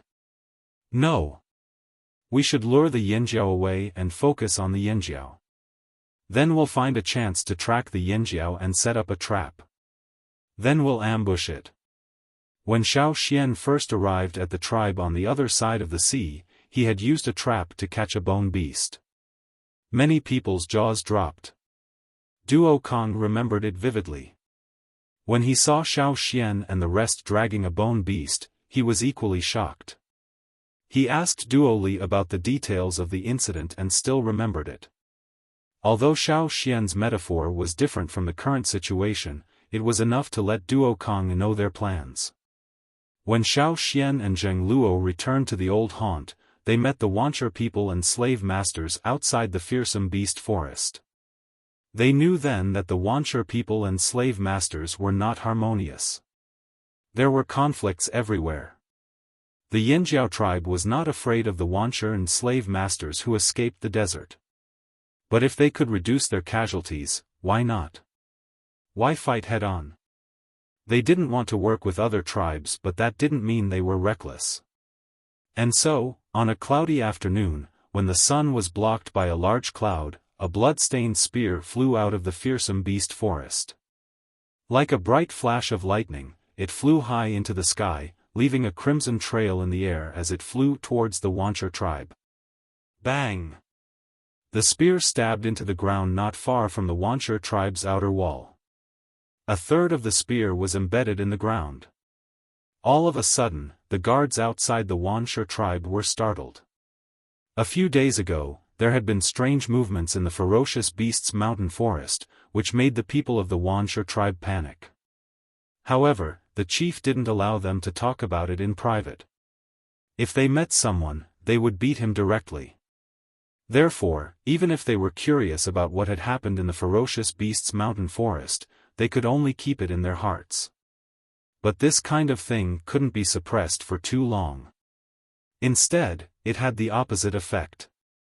As a result, the guards were always absent-minded. In order to divert everyone's attention, the chief planned to send another team to rob a small tribe. Then they could bring back a few more women. Perhaps everyone's attention would be diverted from the fearsome beast forest. Therefore, when the long spear flew over, the guards were thinking about robbing women and valuables. They didn't notice the sudden long spear in the sky. When the long spear approached them, they suddenly felt that their scalps were covered with ice while the fine hairs on the back of their necks were quivering. It was a reaction brought by intuition. When they heard the sound of the spear hitting the ground was still a few steps away from them, they felt relieved. They looked carefully and found it was a spear. If it was just an ordinary spear, it would be fine. But this spear was different. The spear was covered with a layer of beast blood. When they approached it, they could smell the obvious smell of blood. The blood on the spear was not completely dry. When they touched it, they would get some blood on their hands. There was a circle of animal skin tied near the end of the spear. The guard carefully walked over and untied the animal skin roll. When he opened it, he still smelled the strong smell of blood. But it was not like the spear was smeared with beast blood. Instead, there were words written on the animal skin roll with blood. After reading what was written on it, the guard hurriedly handed it over. Not long after, the chief of the Wancher tribe, Feng Ji, strode out of the tribe. His face was so gloomy as if a storm was brewing. The blood-stained spear was still lying there. Feng Ji walked over and grabbed the spear to pull it out. It didn't take much effort to pull out the spear from the ground. However, he quickly discovered that the stone spearhead of the spear was gone. When he asked someone to dig out the spearhead, he discovered that the entire spearhead had been shattered and separated from the body of the spear. Just how much force was used to make the stone spearhead become like this? Feng Ji suddenly felt that the wooden spear in his hand had become much heavier. What did the Yanjiao mean by this? A demonstration? A declaration of war? Thinking about the words on the animal skin roll, Feng Ji thought that the Yanjiao people were declaring war. The slave masters soon learned about what happened in front of the Wancher tribe. After noticing the strange movements in the fearsome beast forest, the Wancher tribe had strengthened their guards. They were ready for any attacks and guarding against the Yanjiao people. The slave masters didn't plan to rely on the Wancher people for information. They trusted themselves more and sent people to keep an eye on the situation. So soon after the spear fell to the ground, they learned about it. Before Bai Mo could destroy the animal skin scroll, several slave owners brought their own slaves and came to ask Bai Mo about the animal skin scroll. He knew that the more he tried to hide it, the more suspicious the slave masters would be. Therefore, after the slave masters had mentioned it several times, Fu Wu changed his mind at the last minute and took out the animal skin scroll instead of destroying it. These words were written by the flaming horns. "The blood used is also human blood," said Fu Ji as he looked at the slave master holding the scroll. His brows were tightly furrowed. After killing enough, they could tell the difference between animal blood and human blood. The blood on the spear was animal blood, but the words on the animal skin roll were definitely human blood. "The Yinjiao declared war on us. We have to prepare for battle," Feng Ji said. The person holding the animal skin roll did not comment on Bai An's words. He rolled up the animal skin roll and left with it without giving it back to Bai An. Feng Ji's expression darkened as he watched the slave masters and slaves leave. The slave masters who left sneered inwardly. The Yinjiao people wrote on the animal skin roll that they hated the Wanchur people. It was obviously against the Wanchur people. What did it have to do with the slave masters? But if the Wanchur people were unlucky, where would the slave masters go? It was rare for them to find a decent place. It would be a pity to give it up. But the Wanchur people were becoming more and more disobedient. They had almost forgotten who helped them rise up. Perhaps, they should foster a new tribe? He couldn't tell, so he took the animal skin roll to discuss with the others. At the edge of fearsome beast forest, Duo Kong stretched his arms and looked proudly at Ta and Gigu. "How was it? I threw the spear well, didn't I?" Tower ignored him. "Gue," he waved his hand and said, "I can do that too. However, the real competition will have to wait until the start of the war." All three of them were candidates for chief. This battle with the Wanchur people was their chance to prove themselves. Ta looked away from the Wanchur tribe and turned to Xiaofan. "What if the slave masters don't leave? What should we do?" "Then we'll deal with them all," Xiaofan said. You're tuning into the Xiaofan's Wuxia Tales YouTube channel. Don't forget to subscribe and join us on this journey to catch the most captivating stories.